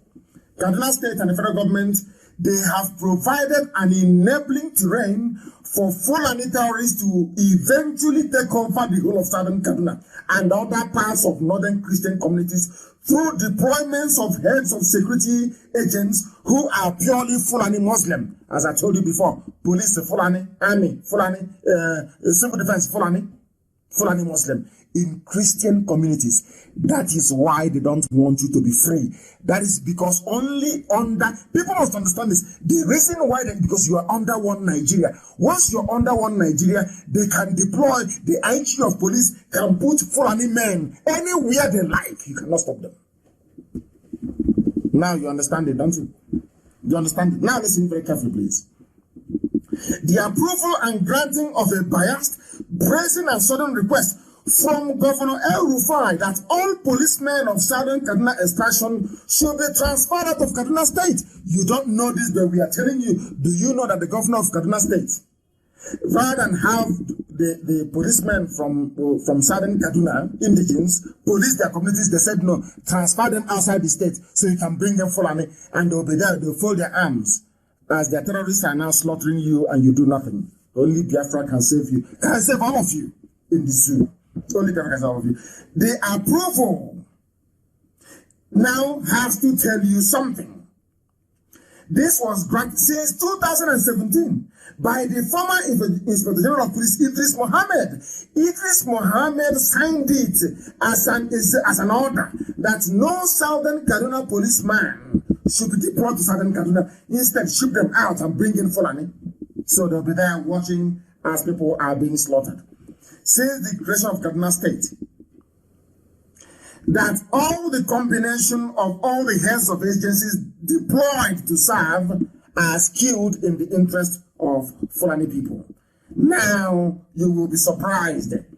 That was the same man that paid terrorists to stop killing indigenous people. Now, who is the governor of Kaduna State? He's a Muslim. His name is Ahmed El Rufai. Who is the deputy? Hadiza Balarebe, Muslim. Who is the Speaker of the House of Assembly? Yusuf Zailani, Muslim. Who is the Chief Judge of Kaduna State? Mainly Christian state, to remind you, Mohammed Lawal Bello, Muslim. Who is the Attorney General of Kaduna State? Aisha Diko, Muslim. Who is the Army GOC in charge of the area? His name is Major General Mohammed Usman, Muslim. Who is the commanding officer? 313 Artillery Regiment of Kaduna, Lieutenant Colonel A.K. Muhammad, Muslim. Who is the Air Force officer commanding Kaduna Air Force Base? Air Vice Marshal Musa Mukhtar, Muslim. Who is the commander of the Nigerian Air Force Base, Kaduna? Group Captain Haidi Ahmed, Muslim. Kaduna Naval Command, they have Naval Commando. Well, there's no sea there, but they have Naval Command. That's the zoo for you. Rear Admiral Tanko Pani, Muslim. Who is the Commissioner of Police in a predominantly Christian state in the north? His name is Umar Muri. He's a Muslim. Who is the DSS man inside Kaduna? His name is Idris Ahmed Koya. He is a Muslim. Who is the commandant of the Civil Defense Corps in Kaduna? His name is Babangida Utusema.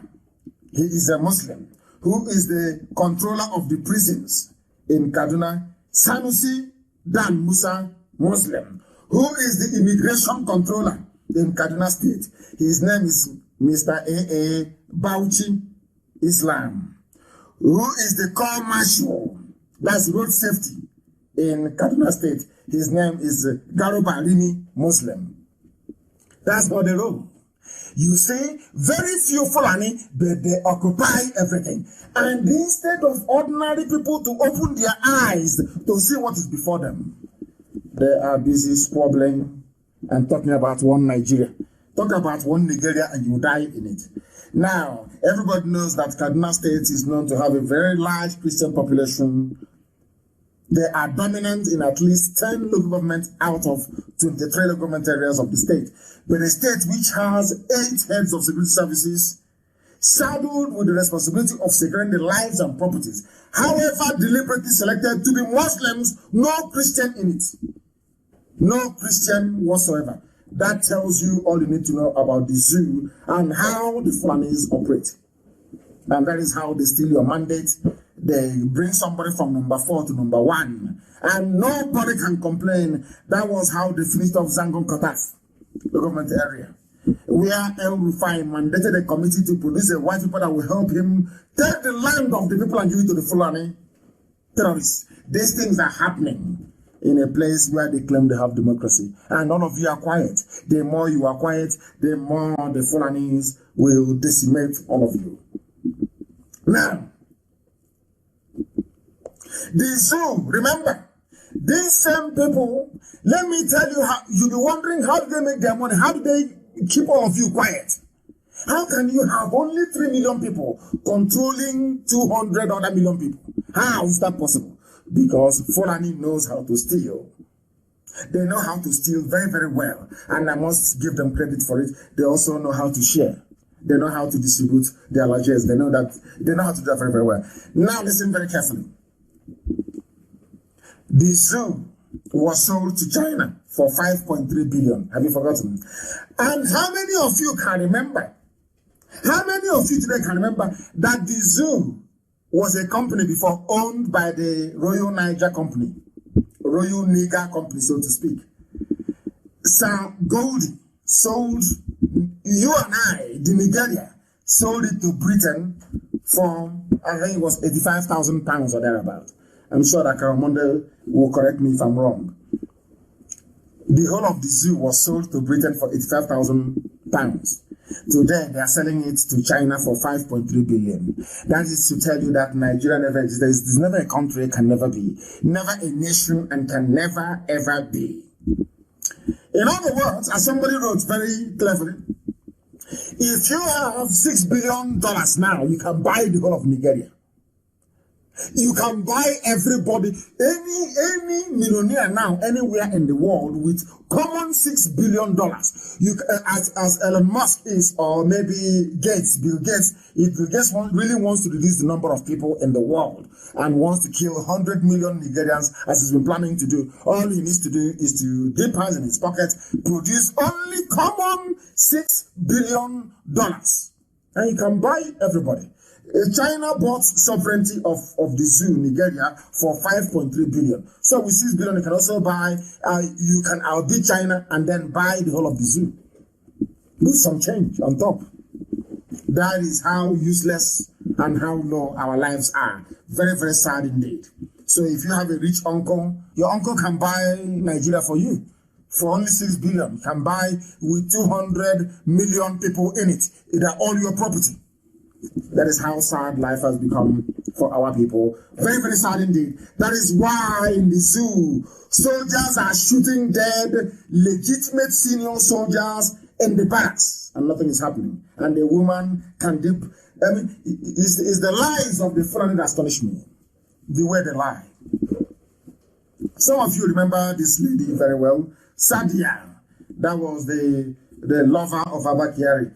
Before Abba Kyari passed on, that was the lover. Unbelievable. Unbelievable. That is to tell you how sad life has become in the zoo. How very sad life has become in the zoo. That is this lady. She is called, you know, the palliative lady. Lady Palliative. Or Hush Mommy, as one politician called her. Hush Mommy. What's that her name again? She's called...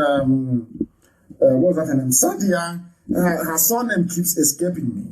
Her surname always escapes me. I don't know why. The one that said that every family received palliative from the federal government. That tells you how they lie. And having lied and having been defended by journalists in the zoo, she is now free. Her name is... What is this lady's name again? What is her name again? I can't seem to find her name. It keeps escaping me. I'm sure somebody's going to tell me. Somebody is going to tell me the name of this Sadia somebody. Forgotten her full name. Is that her surname that keeps escaping me? But I'm sure I'm going to find it. She has gotten away scot-free with her lies. That's all of a sudden every family received palliative. That is how sad they are. And let me tell you, when I tell you that the white man is in love with the criminality of Fulani Janjaweed, you thought I was joking. World Bank approves $500 million loan for girl child education in the northern states. They've come again. These are the people with all the money in the world. These are the people who have been ruling the zoo from day zero. They have stolen all the money. These are the people that sold oil to China for 2.5 trillion and they shared all the money. They got, let me say it in dollars, it is $2.5 billion. 2.5 billion, that was the amount they got. They've now gone and said, oh, we are very poor in the north. We don't go to school. Please help us. Only the south, they are going to school. They are all educated. We are not. Nobody, the white man cannot ask them. The white man from the World Bank cannot ask them. But you are the ones controlling the economy. You control central bank. You control every fund in the zoo. You are the rulers of the zoo. How come your girls are not in school? You know what they did? They gave them money anyway. They gave them money. They gave them money. Very, very sad indeed. Very, very sad indeed. That is the zoo for you and tells you all that you need to know. We have now come to that segment of our program. That is a man I want all of you to Google tonight. Go and Google him. His name is Gabriel. The family gave me name, Awudu. His name is Gabriel Oyibo. Oyibo, as all of you know, is an Igbo name. He is a mathematician extraordinaire. One of the most intelligent men in the history of creation. very, very intelligent man. He is from Kogi State. He is a PhD holder. He is a professor of mathematical sciences at Orthopedic Institute of Technology. A very brainy man. A very, very intelligent man. Highly intelligent. He's from Kogi State. His name is Oyibo, but I gave him Awudu for your information. I now want to take us to the aspect of our program tonight that I promised you we're going to bring to you. This very aspect is very, very, very, very important. That people understand the boundaries of Biafra. Where Biafra starts from. Sadia Farouk, thank you very much. Sadia Farouk, thank you very, very much. Somebody has given me her name. Hush Mommy, Sadia Farouk, 850 billion missing. With the money, they can conquer everybody. Sadia Farouk, that is her name. That is her name. I am trying to go and get our people to join us this very evening for this very program because I did promise them I was going to go to them one after the other. I wish they can come and I will ask them questions, ask them where they come from. They are going to tell us because the whole world is listening. And I'm going to ask them very serious questions. And I'm sure that they're going to answer. I will ask them questions and they will answer. Very, very critical, very, very important. I am trying to get them on the line. Please, before we bring in Owa, can you give us your name and where you are, please? Very, very important. Our lines are not open. Our lines are not open. I am the one making this very call. Our lines are not, don't call. Don't call this line, please. I am the one to call if I need you. Can you give us your name, please, and where you are? Hello, Mazi Nnamdi Kanu. My name is Armstrong Omeje. Armstrong Omozoge Omeje. I am currently in Parkes, New South Wales, Australia. It's currently 6 a.m. in the morning, Sunday morning, 3rd of August, 2020. You are in New South Wales, is that correct? In Australia? Correct. Yes, sir, New South Wales. And where do you come from, please?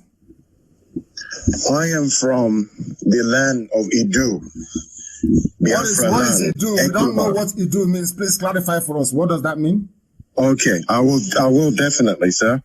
Idu is in a part they call Edo State, present day Edo State.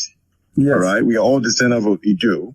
Edo State is a foreign name, such as, and Benin as well. We don't know what those name means, although those name Edo was derived from the son of Oromia.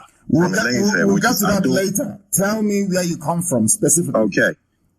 I am from Ekboma in present day Edo. My village is Uhiele. Uhiele. That is where I'm from. So in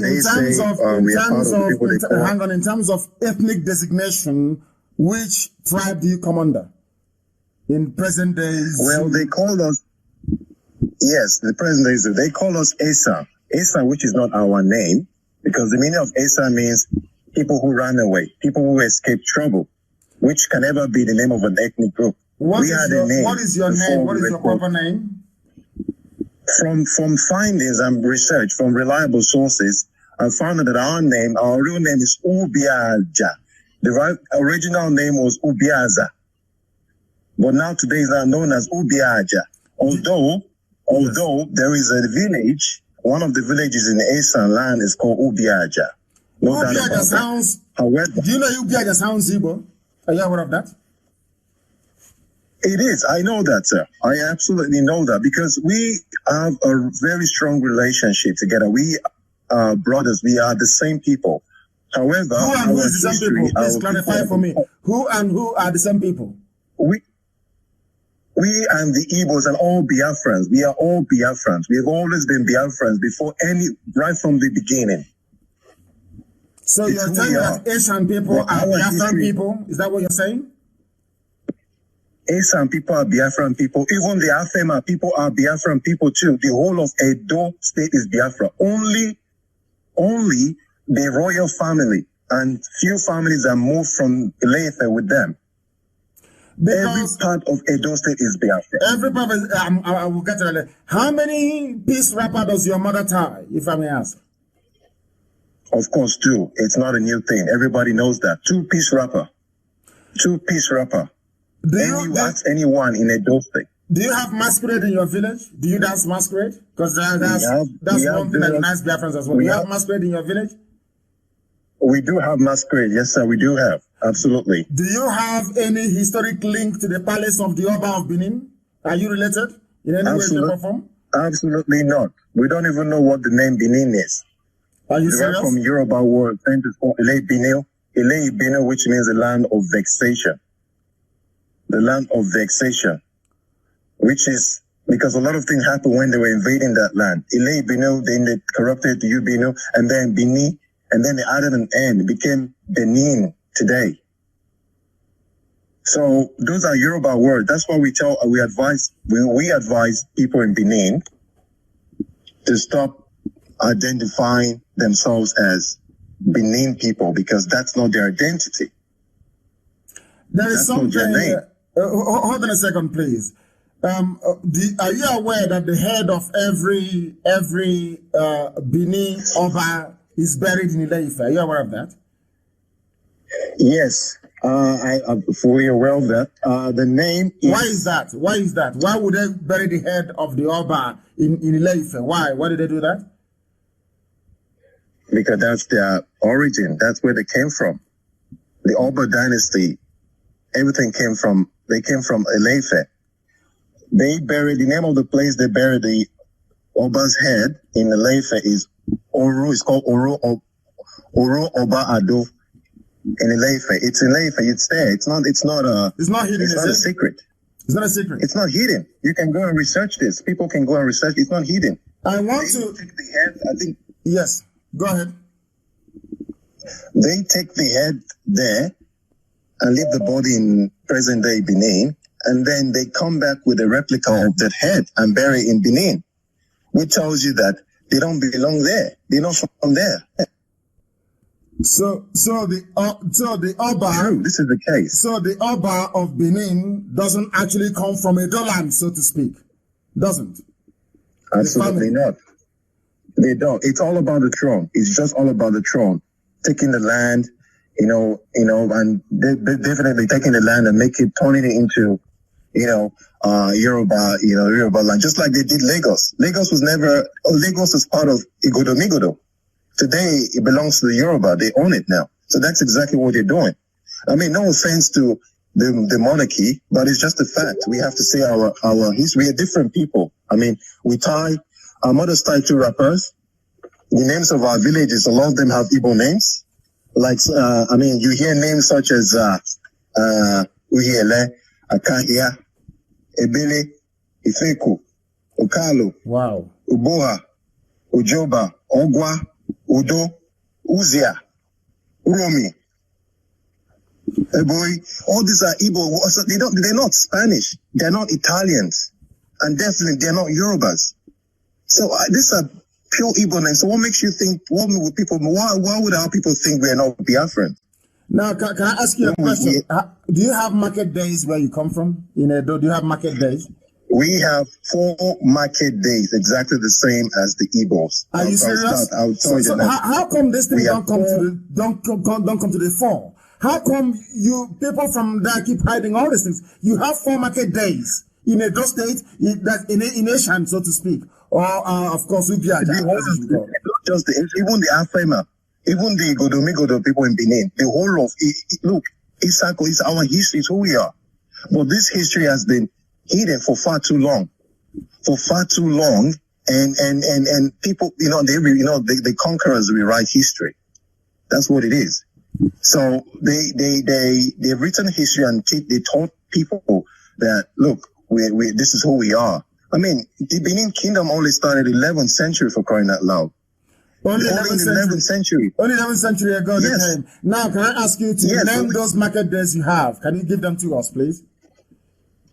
The market days we have is Eke market days. Hey. Ori. Hey. Ori. Aho. Afo.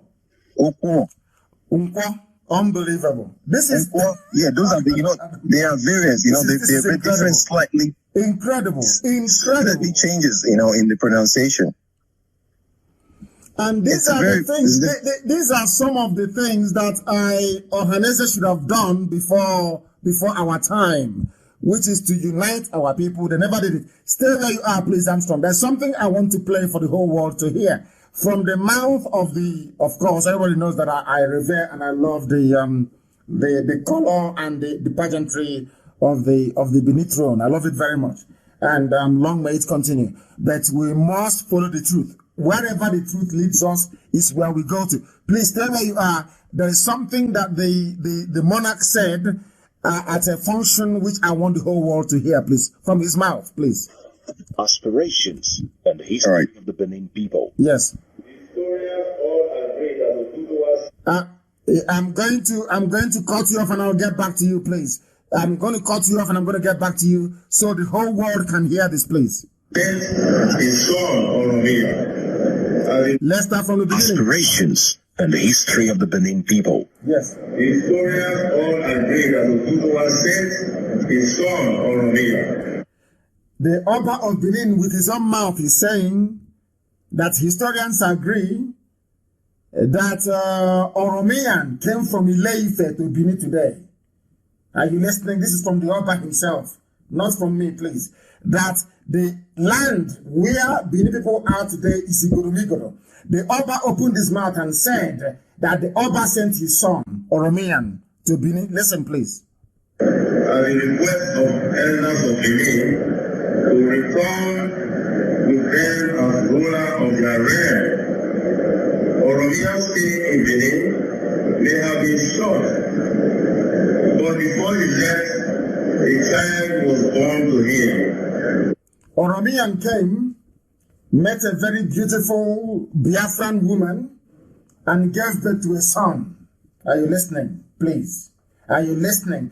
These are pure facts. This is coming from the mouth of, I think, what's his stomach? Please, I want to respect by giving me his eminence. This is the Oba of Benin. Please, from his mouth. They came, the Oromian, a Yoruba man came, impregnated a Biafran woman in Benin, today's Benin, and gave birth to a son. Let's listen. Who was later crowned Oba, and that is no. The son was now crowned Oba. Listen, please. Listen very, very carefully. I beg of you. Before he left, a child was born to him. The child was born. Who was later crowned Oba, and that is known today. And it's not today as Eweka the First. Eweka the First. They are clapping on Eweka the First. Is a product of Yoruba and Igbo, so to speak. The first Oba of Benin is a product of Yoruba and Igbo. The name is Eweka, which sounds even because the mother gave birth and named the child Eweka, which is an Igbo name. This is from the mouth of the Oba of Benin. Please, listen. Oromia's time in Benin, however short-lived, he was an Oba. And so, he was the first Oba after the Okiso dynasty came to an end.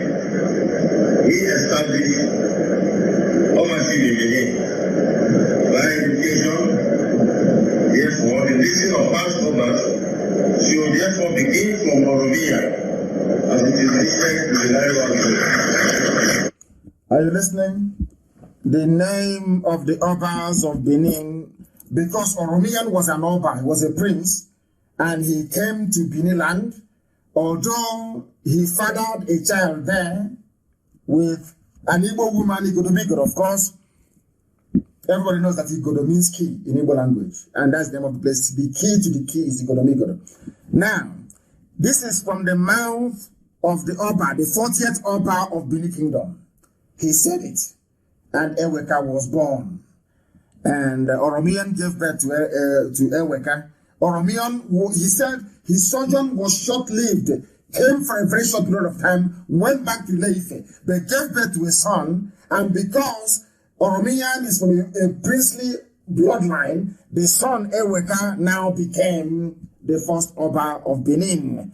That is the history. So that you don't say that what Armstrong is saying is not correct. Even from the mouth of the Oba himself, the Oba has acknowledged that that they came to Benin is not theirs. Is there? I don't know if you heard what I played. Omeje, can you hear me? I can hear you, so live and direct. Did you hear what the Oba said? I did. Please go ahead. I did. And before we continue, we know that we have a few other people who would like to contribute, but I can keep answering the questions. Yes, I know. Others, of course, I'll bring it. What I want you to do is I need clarifications, please. I need clarifications one more time. What is the original name of that very area? What is it, Igodomigodo, and what does it mean in the local parlance or language? Igodomigodo means the key that openeth the key, or the key to the kingdom. That's how some people refer it to, the key to the kingdom. And at that time, before the Oba dynasty started, the land refers to his leader, the king, as Ogiso. Ogiso. There was nothing like Oba. Oba is the Yoruba word for king. And that is why in Yoruba land you have Oba. Yoruba people know this history. They know this. They're not hiding it. They know this history. It's nothing to hide about. It's just that we don't read, we don't study. And of course, if you go online to search for history, you find a lot of corrupt information. But the problem is, a lot of those elders, those old people, they have the truth. They have the history. But they don't. So why is it that your elders, they know all these things? Your elders know that those of you in present day Edo State, that you are affiliated, you are more or less Igbo, so to speak. So why were they hiding it from all of you? Why? Why would somebody from Edo say, I'm not Igbo? Why would they say such a thing? Why? The thing is that a lot of these people don't know these three things. And those elders that know are all scared. Because if you talk in Edo State, right, they've implemented that mental sense of people being very scared. If you talk, they bring out those foreign, those Yoruba gods, like Sango and Ogun, Ayelala, some of those things. We don't even know all those things. Those things are not indigenous to that land. They bring and then they swear, they lay courses. So these people are afraid. People are scared. So they've been made to be, But I don't know why Nollywood cannot do this. As somebody wrote on my page, I don't know why Nollywood cannot do such movies. These are the type of movies they should be making. Not one native doctor strangling a chicken, talking rubbish. These are the sort of movies they should be making to remind us of our history. Because when I say that our people, when we started preaching this very gospel, we said that our people are all related. When I went to Ishekiri and I said Ishekiri is Biafra, they asked me why. I said, from this car that I'm sitting in, looking at this marketplace, the dress, there is no difference between the market in Warri and the market in Owerri. It's the same thing. The dress and like everything is the same. And I'm saying that this, or as much as I respect and revere the throne of the Oba, and of course, our brothers, the Yoruba people, the truth must be spoken. That is what we're after. We're after the truth. And during of course, the plebiscite, it will be one man, one vote. If the people of Edo vote and say they don't want to be part of Biafra, nobody's going to force them. But it has to be one man, one vote. Because with this level of history at our disposal, I don't know why we have not gone far in trying to correct this very false narrative. Thank you very much, Omeje. Thank you very much. It was actually an Igbo name as well, again, Omeje. Thank you very, very much. Let me try and see if I can get other people to join this very fabulous conversation. We want to lay the ghost of Edo to rest so that when Edo people say that they are Biafrans, we want the world to understand that indeed they are Biafrans. I want to go to Owa to see if I can find her, if I can get hold of her and get her to give us her own perspective of this very burning issue. It doesn't mean anything, please. We're not fighting with anybody. Nobody is fighting with anybody. I don't know, Uwa, can you hear me? Uwa Sophia, can you hear me? Yes, sir. What is wrong with this phone? You don't want to off. Yeah, you need to put off your phone. Is your phone off now? Yes, I'm off it, sir. Thank you, sir. Thank you very much. Thank you, Uwa. Thank you very, very much. Thank you. Good evening, lovers of freedom all over the world. Good evening. My name is Uwa Sophia Obaze. I am from Migodo, the present-day Edo State. I came from Sapmoba Road. My father is well known in Sapmoba Road. My father's name is Ezoba, Mr. Ezoba. You know, the truth is very bitter. And our Migodo people that they call Benin's, they know the truth. They knew the truth. But they are afraid because of why? Because a lot of their parents, they belong to secret court from Ile-Ife, from Yoruba land. That is why I'm angry with Yoruba. Not that they did anything to me. That is the truth. So, sir, you asked Mr. Omeje one question that he didn't answer very well, but I want to answer that question now. Why did they take, are you hearing me, sir? The world, not just me, the whole world is listening. The whole world is listening. Why they took Oba head after death to Ile-Ife? There is a pronoun in our language that they said, that is to show that a lion head did not lost in the bush. That is the meaning. A lion head, the head of a lion does not lost in the bush.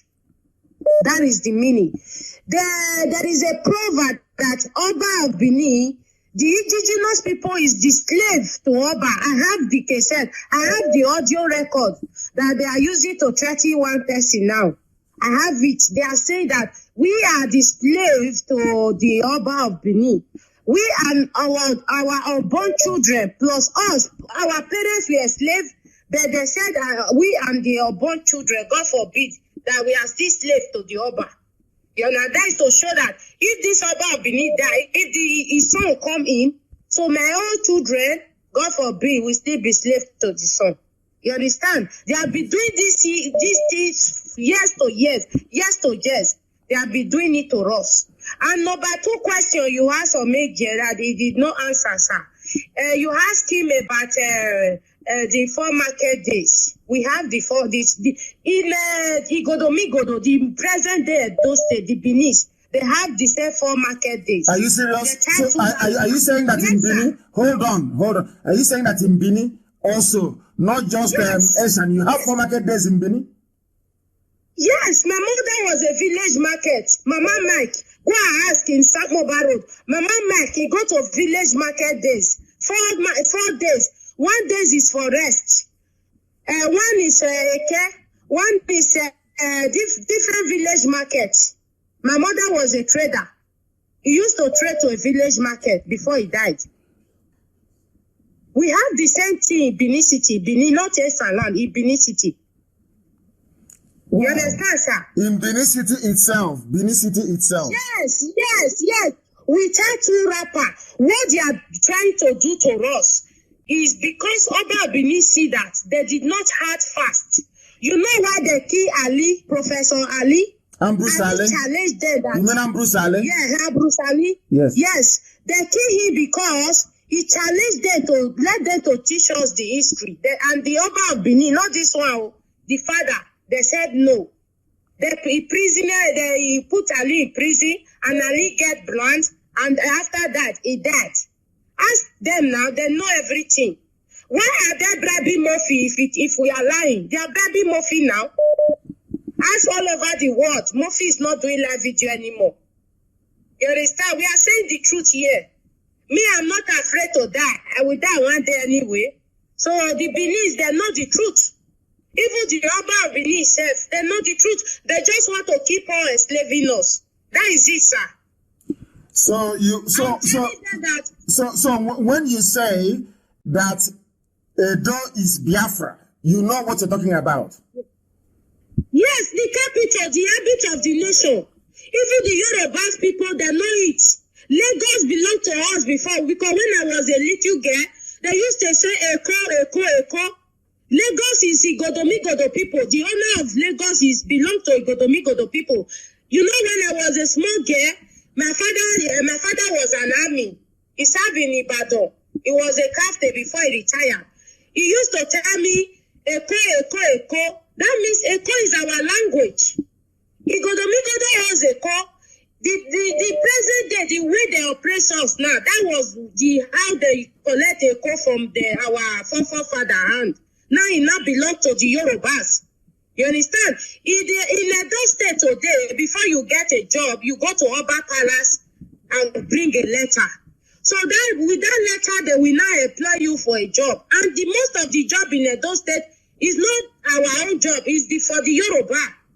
The Yoruba of Benin, the mother is from Igodomigodo, when the father is from Ile-Ife. Everybody know that. Wow. Sir. Thank you very much. Thank you. Well, thank you very much for such beautiful enlightenment. I have somebody who has been, I don't know if this person, somebody has been trying very, very desperately to get us on the line. I'm going to call them actually and find out exactly what they have to contribute to this report. Can you hear me? The caller on the phone, can you hear me? Please turn your system down. Turn it down. Turn your system down. I only want to hear your voice. Turn your system down. Have you turned it down? Thank you very much. Give us your name and where you're calling. God bless you for the work you are doing. Thank you. My name is Nnamdi Ojego. I am from Umaka, Njaba local government, Imo State, Biafran land. Yes. But I'm living in South Africa. Yes. I have been following you and you have did a great job in my way. And through the great job I received from you, some people are reasoning to know what Biafra is passing through and what you are trying to achieve. I am advising our brothers and sisters over there. This work is not left for you alone. Everybody has something to do. By so doing, the journey will be easy for everybody. Among us, some people want to disappear under the cloud of glory, in the sense that they have been doing the work they have done. It's time for people to recognize them. Like some trouble we have among ourselves, who claim they have done this or done that. They've done nothing. See where they start and where they did nothing. Yapping and talking rubbish is not work. Nothing. You have proved it beyond. You have proved it to everybody. And some people now are ready to put them in a place where they belong. Enough is enough. We have suffered a lot. And nobody is ready to continue suffering and enter in another generation of our kids. We are no more ready for that. If it's time for elimination, we can start from elimination. People have suffered.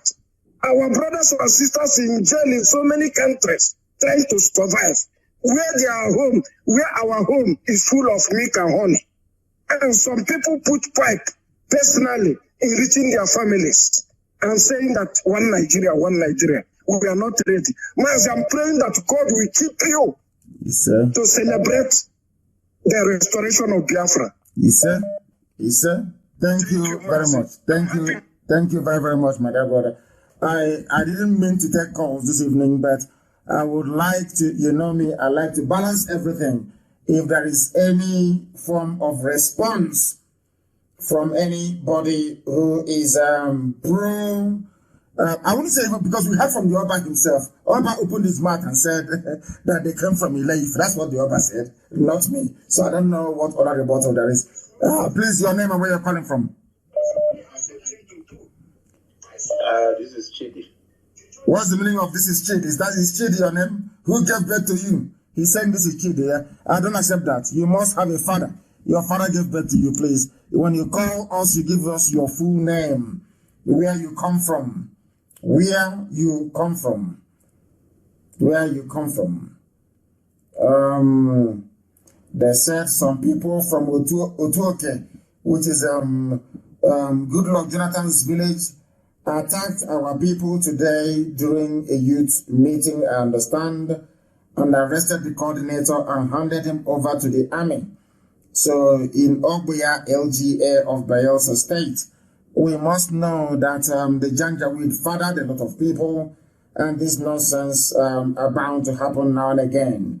But we shall try as much as we can to get to the bottom of it, and it will be resolved, to be dealt with, and resolved amicably. I have somebody who happens to be on the line. Please give us your name and where you're calling from. Turn your system down, please. Your name and where you're calling from. Yes, my name is Osaige. Then I'm calling from Cyprus. From Cyprus, thank you very much. From your name, do you come from Edo? Yes, I come from Edo State, Uromi.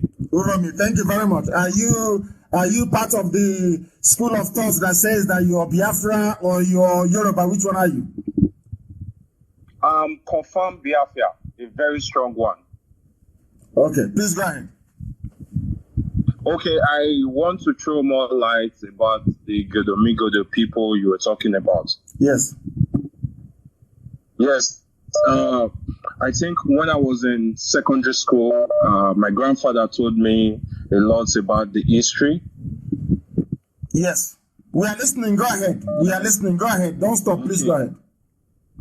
Okay. If you look at from the Esan land, like the Esan is not our name. Yes. First, because the name is people that run away, like people that run away from trouble.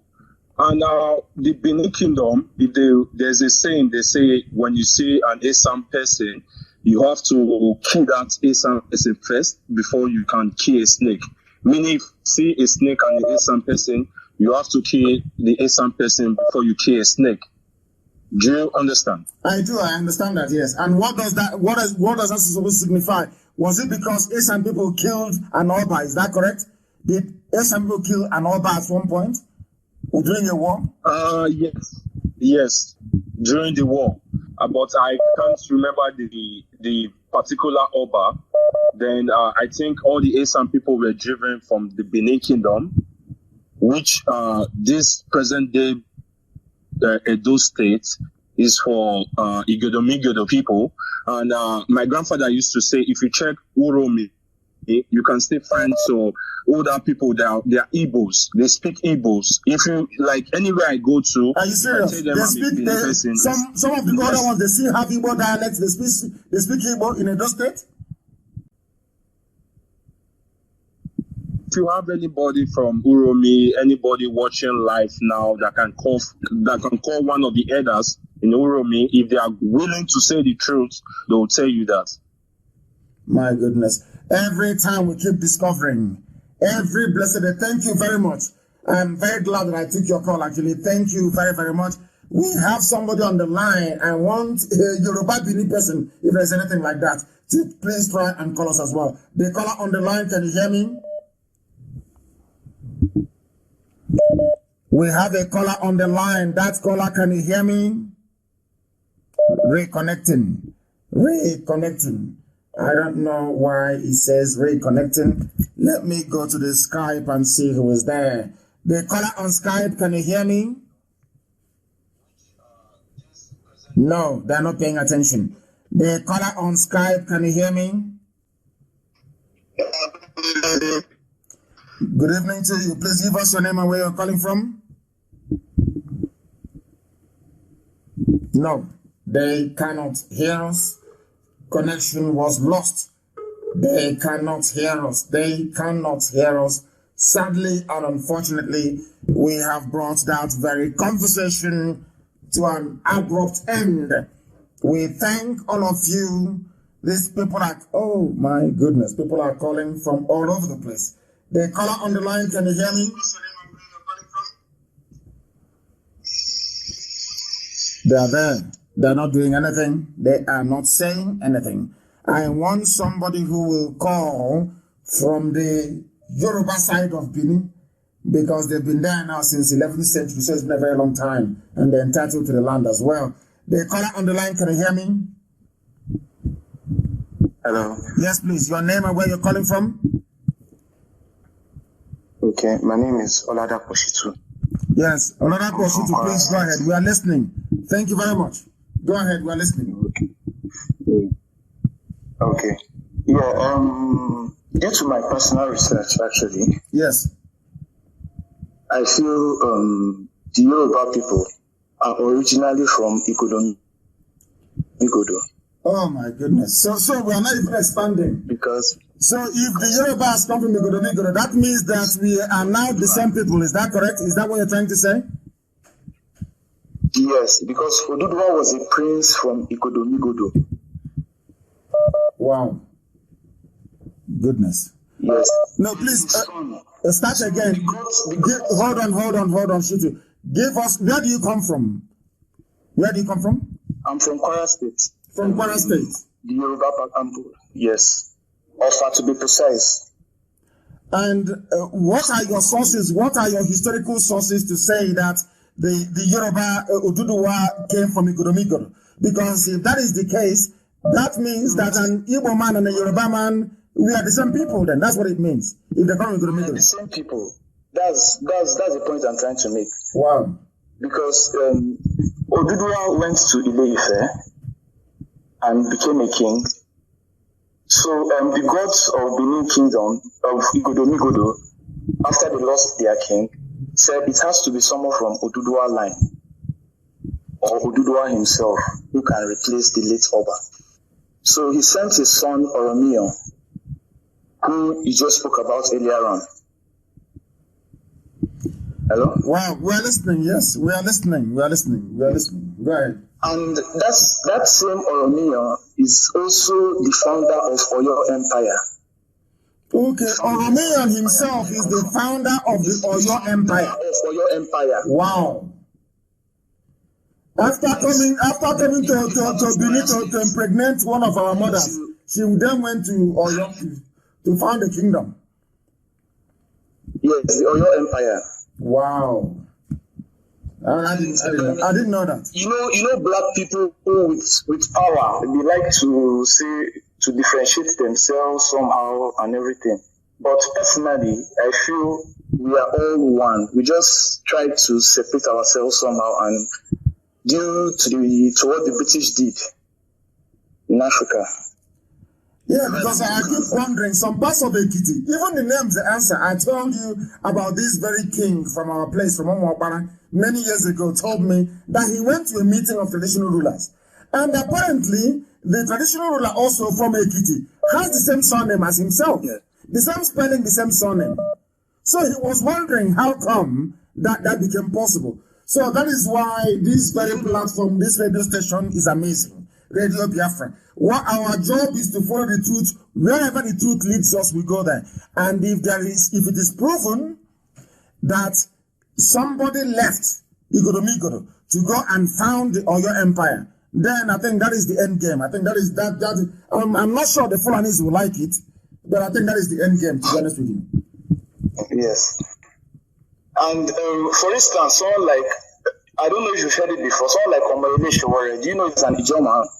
Yes, he is. I know he's Ijoma, yes, I know. Sowore Sowore is actually a Biafran, to be honest with you. Because he's part of Ijoma, is in Ondo State. And he's a Biafran. So, yes. Ondo State. Yes. Thank you very much for this. I am so glad, and I'm very, or should we say, we are very lucky picking all these calls this evening, and they're making so much sense. His name is Shitu. Oh, my goodness. From Kwara State, and he knows all this history as well. And he sees himself and the Igbo people as one. That is amazing, honestly. Somebody said we should end the program. Because he's establishing a link between Igbo and Yoruba. Somebody said we should end the program. Some people, I love you all the same. They call on the line, can you hear me? I have a call. I can hear you. Yes, please, your name and where you're calling from, please. Yeah, good evening. My name is Samuel Chukwu, calling from Holland. From Holland, please turn off your system or walk away from your system, please. I don't want to hear my voice on the background. I have done it off. Go ahead. Yeah, I agree with you. I could remember those days because I grew up in Uromi, that is Edo State, and I schooled there.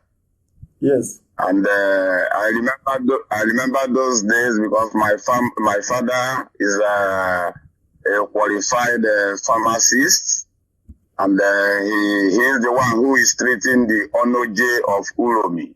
Then, anytime the Onoje of Uromi is sick, he doesn't go to hospital. The only thing he will do is to call my father, and my father will pick me up. We will go to his palace, and after my father finished to take him injections, sometimes we can sit down and discuss. I could remember in earlier 80s, the Edenoje, the name of the Oba then was Edenoje of Uromi.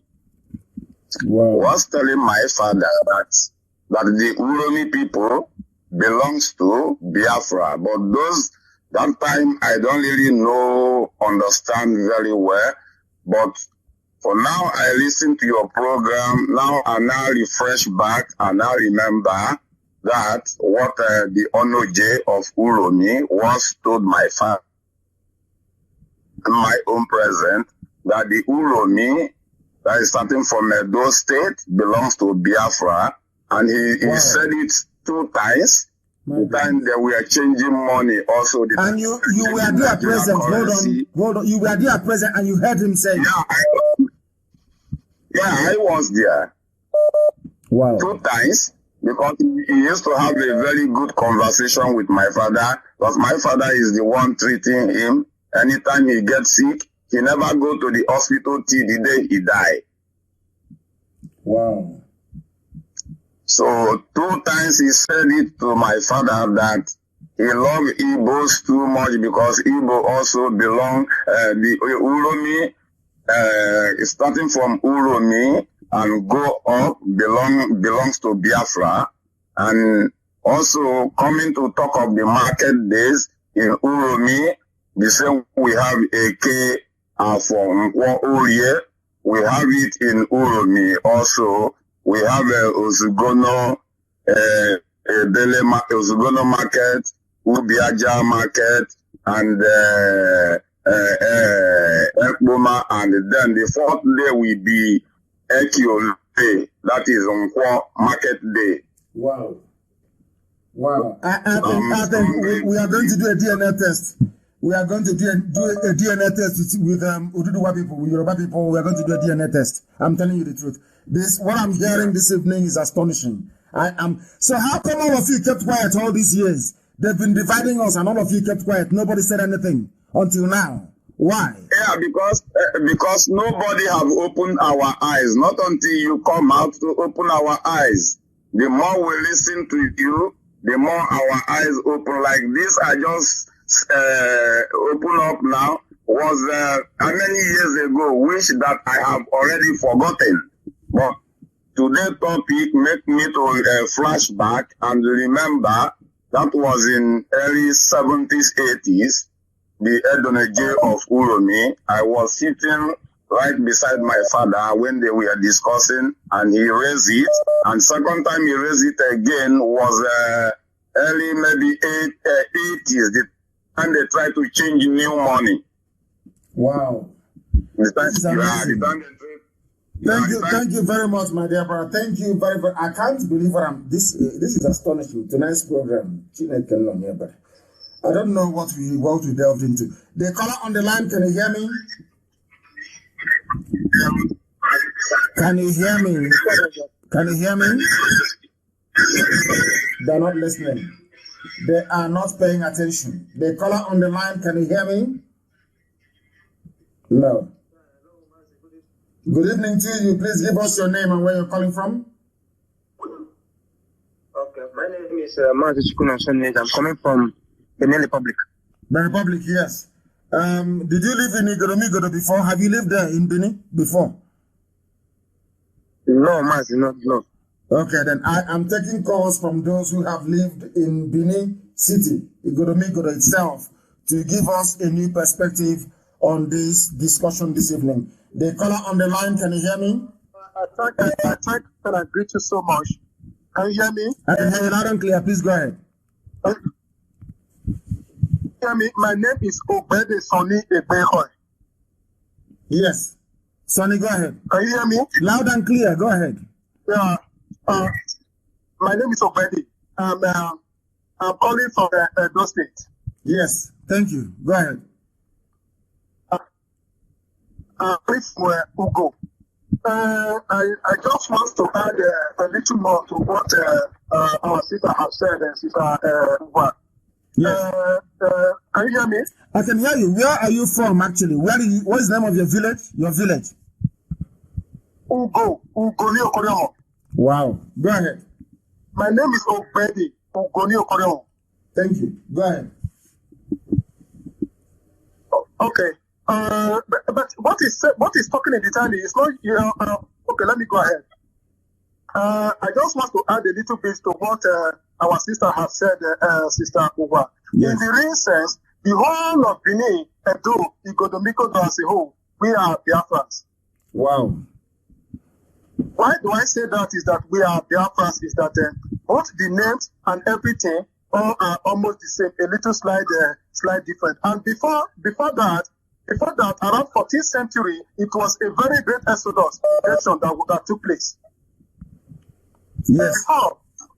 Before the coming of, according to our Oba, the king, before the coming of Oba, we were living like one family before the coming of Oba. I know definitely that irrespective of what the truth may be, but if we really want freedom, we must stand on the truth. Yes, that is true. Truth, yes. The fact is that eviction was not accidentally; it was orchestrated and well planned. Yes. You understand? Because the same tactics the Fulani are using today, that was the same tactics the monarchies of them they used to invade our land. Once they have succeeded in getting into our land, they started impregnating our women. During that process, those children grew up. Then I told those children, according to my history book, if you just spare me some few minutes, I will still name the names of the kings before the coming of Oduduwa lineage. You will see those names are related to all the ethnicity in all our region east. Wow. So what I'm trying to say, the same countries the Fulani are using today after impregnating our women, when those children grow up, they now took those children away. They now told those children the reason why they were born. Wow. So they now use those children to take an oath that this is their mission, this is their battle. That was how they conquer Igodomikodo. But they now change the name to be Benin. As the same time, all market days, every village has their own day of market, just as the same. There is nothing different, even up to the name. If you can spare me some few minutes, you will see the names of those kings. Many of those names, the Igbo, the Edo, the John, the Calabar, all those names of those former kings before the coming of Oromia or the lineage of Oduduwa until that it go to Migodo. Now, there is something I want to say this evening, which may confuse a few people. But I now know the reason why Biafra did not come in 1970, between 67 and 70. I think that Biafra will not be complete without Igodomigodo. I'm being honest with you. Biafra is incomplete without Igodomigodo. There is something about that place. Even the name it bears is very deep and mysterious. A key within a key. Igodomigodo, the key that opens the key. There must be something there about that place. There must be something about that place which we still don't know about. Can you hear me? Yes, I can hear you. Go ahead. Yes, I can hear you. I have mentioned my name under the banner of Uwa. Take notes now. There will be some code I will send to you that will lead us through this struggle of Biafra, which nobody has ever the code. But I will send it to you. That one will be some part of our guardians during this struggle. Okay. It's a secret code. Please pass it through or one will send it to me. I believe you never told me anything about secret code before I said this. maybe there is something about that particular, that Igodomigodo. That is the reason why, because I don't think that God will want to liberate his children and leave other half somewhere. I think he wants to gather all of us together at the same time and we live at the same time. That's what I believe. Yes. Honestly speaking. Yes. That's what I believe. We must keep telling our blood brothers over there that whom they are, because they have been carried away with fear, in the sense that those that did this thing, they know one day that the truth will be revealed. So because of that, they put fear onto their mind, in the sense that they are a God, that you don't talk to God, because they know without boldness you cannot free yourself. That was their agenda. They orchestrated those fear ever since those years. Wow, thank you very, very much. I am delighted and I am waiting for the code. Thank you very, very much. Somebody is saying here, as a Yoruba man, due to my own research, Oduduwa was originally a prince from Igodomigodo, present-day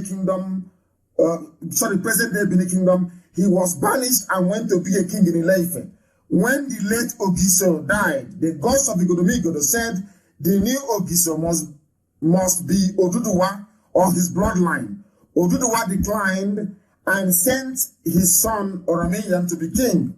So Oromiyan had a child called Eweka, which of course is an Igbo name, changed the title from Ogiso to Obaship, and renamed the Igodomigodo to Ile Ibinu, meaning land of vexation. Oromiyan later installed his son as Oba and left Benin Kingdom to go and discover the Oyo Empire. Hey, there's a problem here. Okay, we shall see. There's going to be some sort of DNA, I'm going to tell you the truth. DNA between us and our Yoruba brothers. We're going to have a DNA, because what I'm seeing here, people are stating facts. These are not conjectures. People are stating facts. And the Oba of Benin actually opened his mouth and said the same thing. So that means that the boundary of Biafra actually starts in Ondo State. So this is why there's been this delay all this time. And can you imagine, had there not been any Radio Biafra, would all these things have come to light? I believe the answer is no. Let me take one more call and see if they can shed more light on this. The caller on the line, can you hear me? The world is listening. We are Radio Biafra, we are live and we are direct. Your name and where you're calling from, please. This caller on the line, can you hear me for the last time? No, I don't think they can hear me. And with that, I believe that we have come to the end of the... People are still calling. My Lord and my God. The caller on the line, can you hear me? Hello, Mazi Nnamdi Kanu. I know I am not from Biafra. Let me introduce myself to you first. Go ahead. I am from Gambia, and I am Tijan.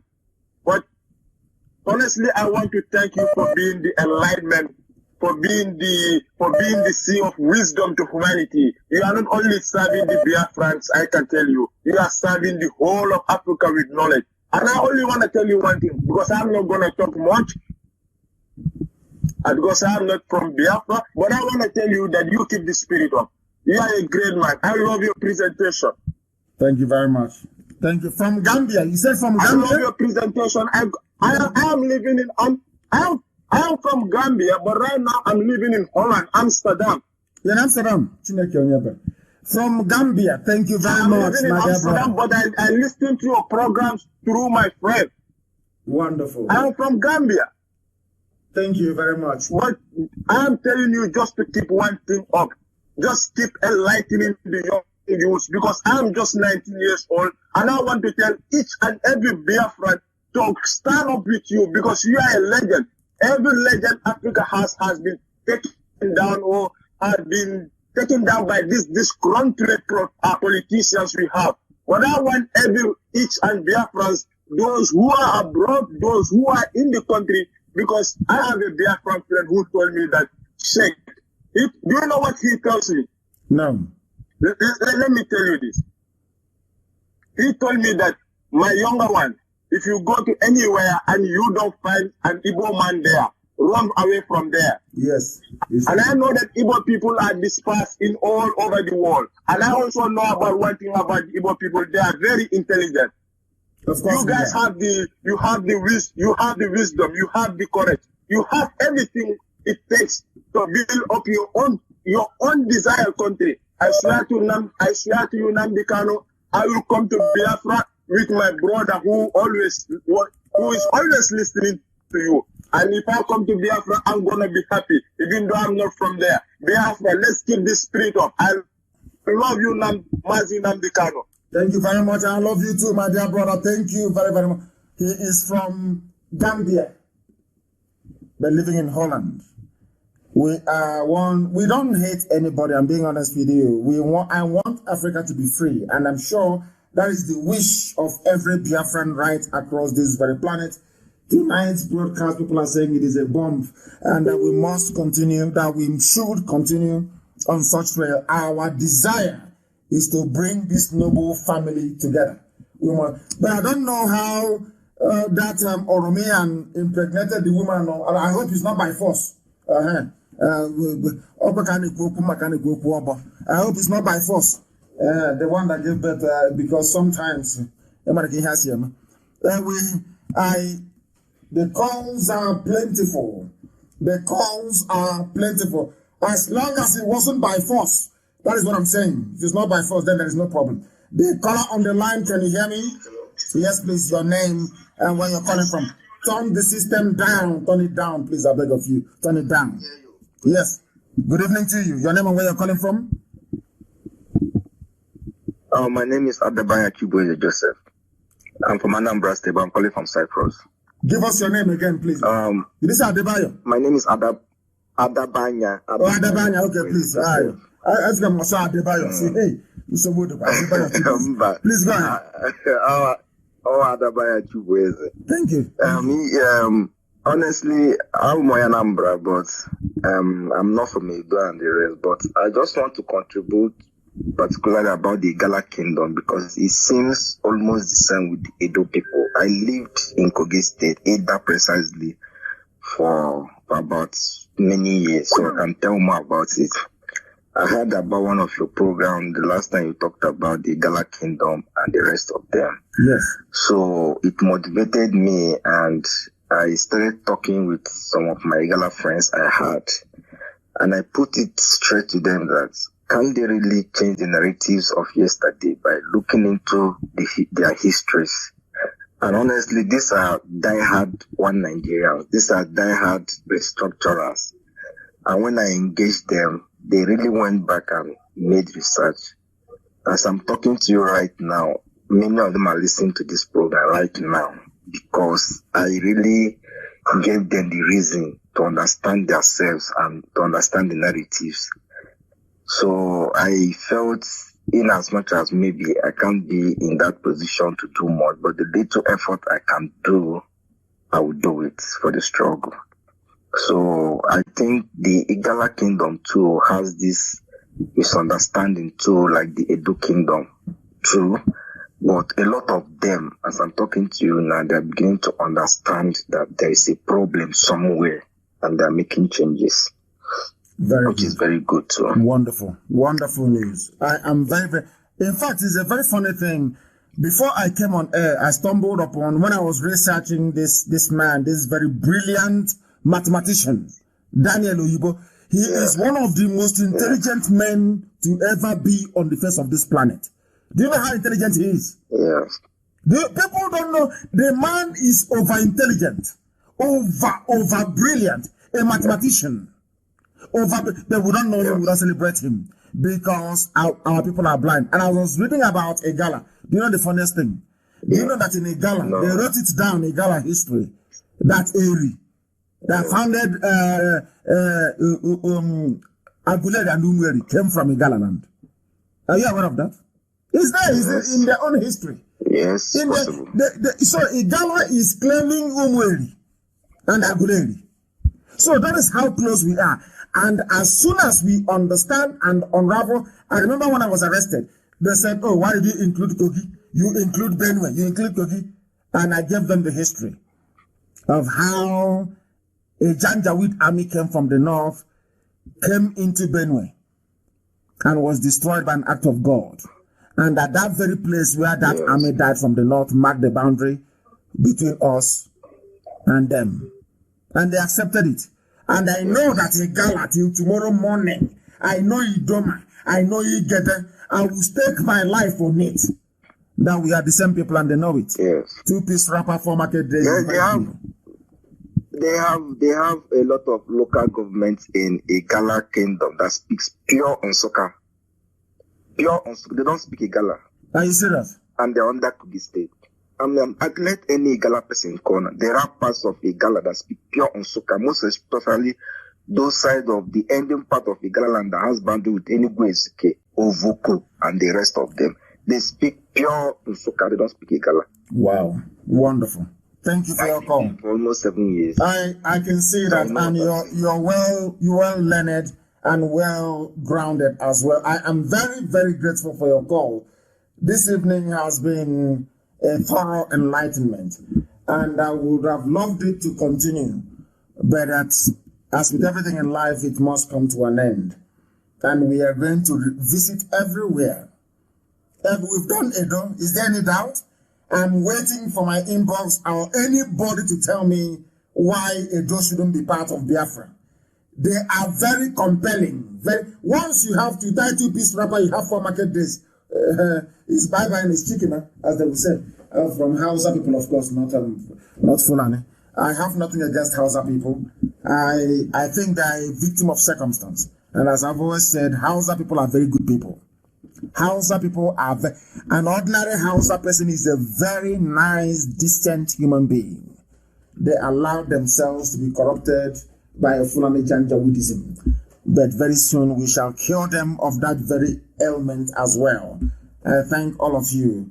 I thank Omeje, I thank Owa, I thank all of you that rang in to give us a new perspective as to, and Shitu as well, who is from Kwara State. I don't know where he was calling us from.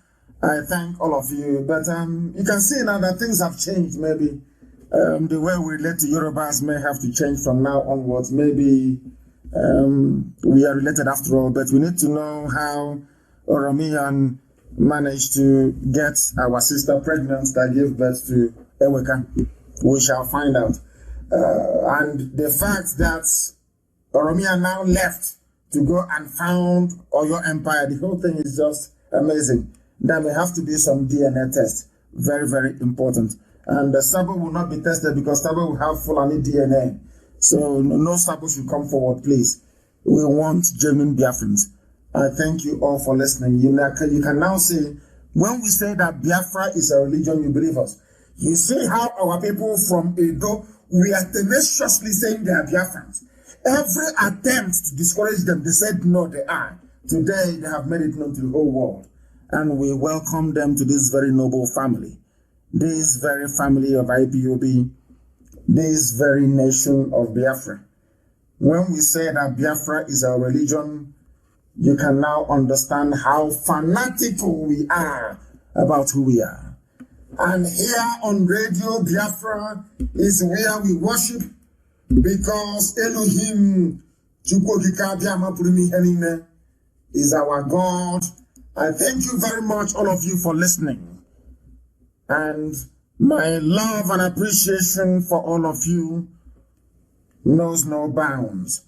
You can see what we can achieve once we have a civilized and honest discussion and debate. I cannot thank all of you enough this evening. But from me, from here, it is good evening.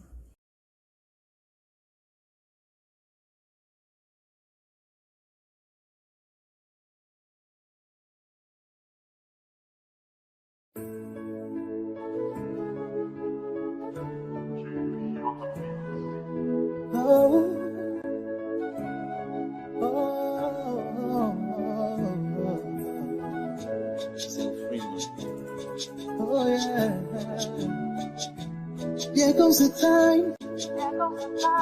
The whole wide world will welcome the rising sun. Here comes the time. For everyone to see that what will be, will be.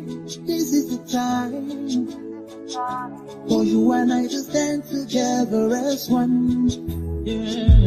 They will know, they will know. The sun is rising from east to west, from north to south. Can't you see the sun is rising? Oh, you wave your flag and be proud of who you are. Because the sun is rising. We shining so bright all over the world. We are the sun, we are rising. We spent our lives in pain and misery. Never gonna trade our freedom with any mystery. It's affecting our soul and it's killing us slow. With what we've been through, we are far from being good. But we are blessed by Biafra. So we're never gonna give up. We're never gonna give up. There'll be light in the rain of a tunnel.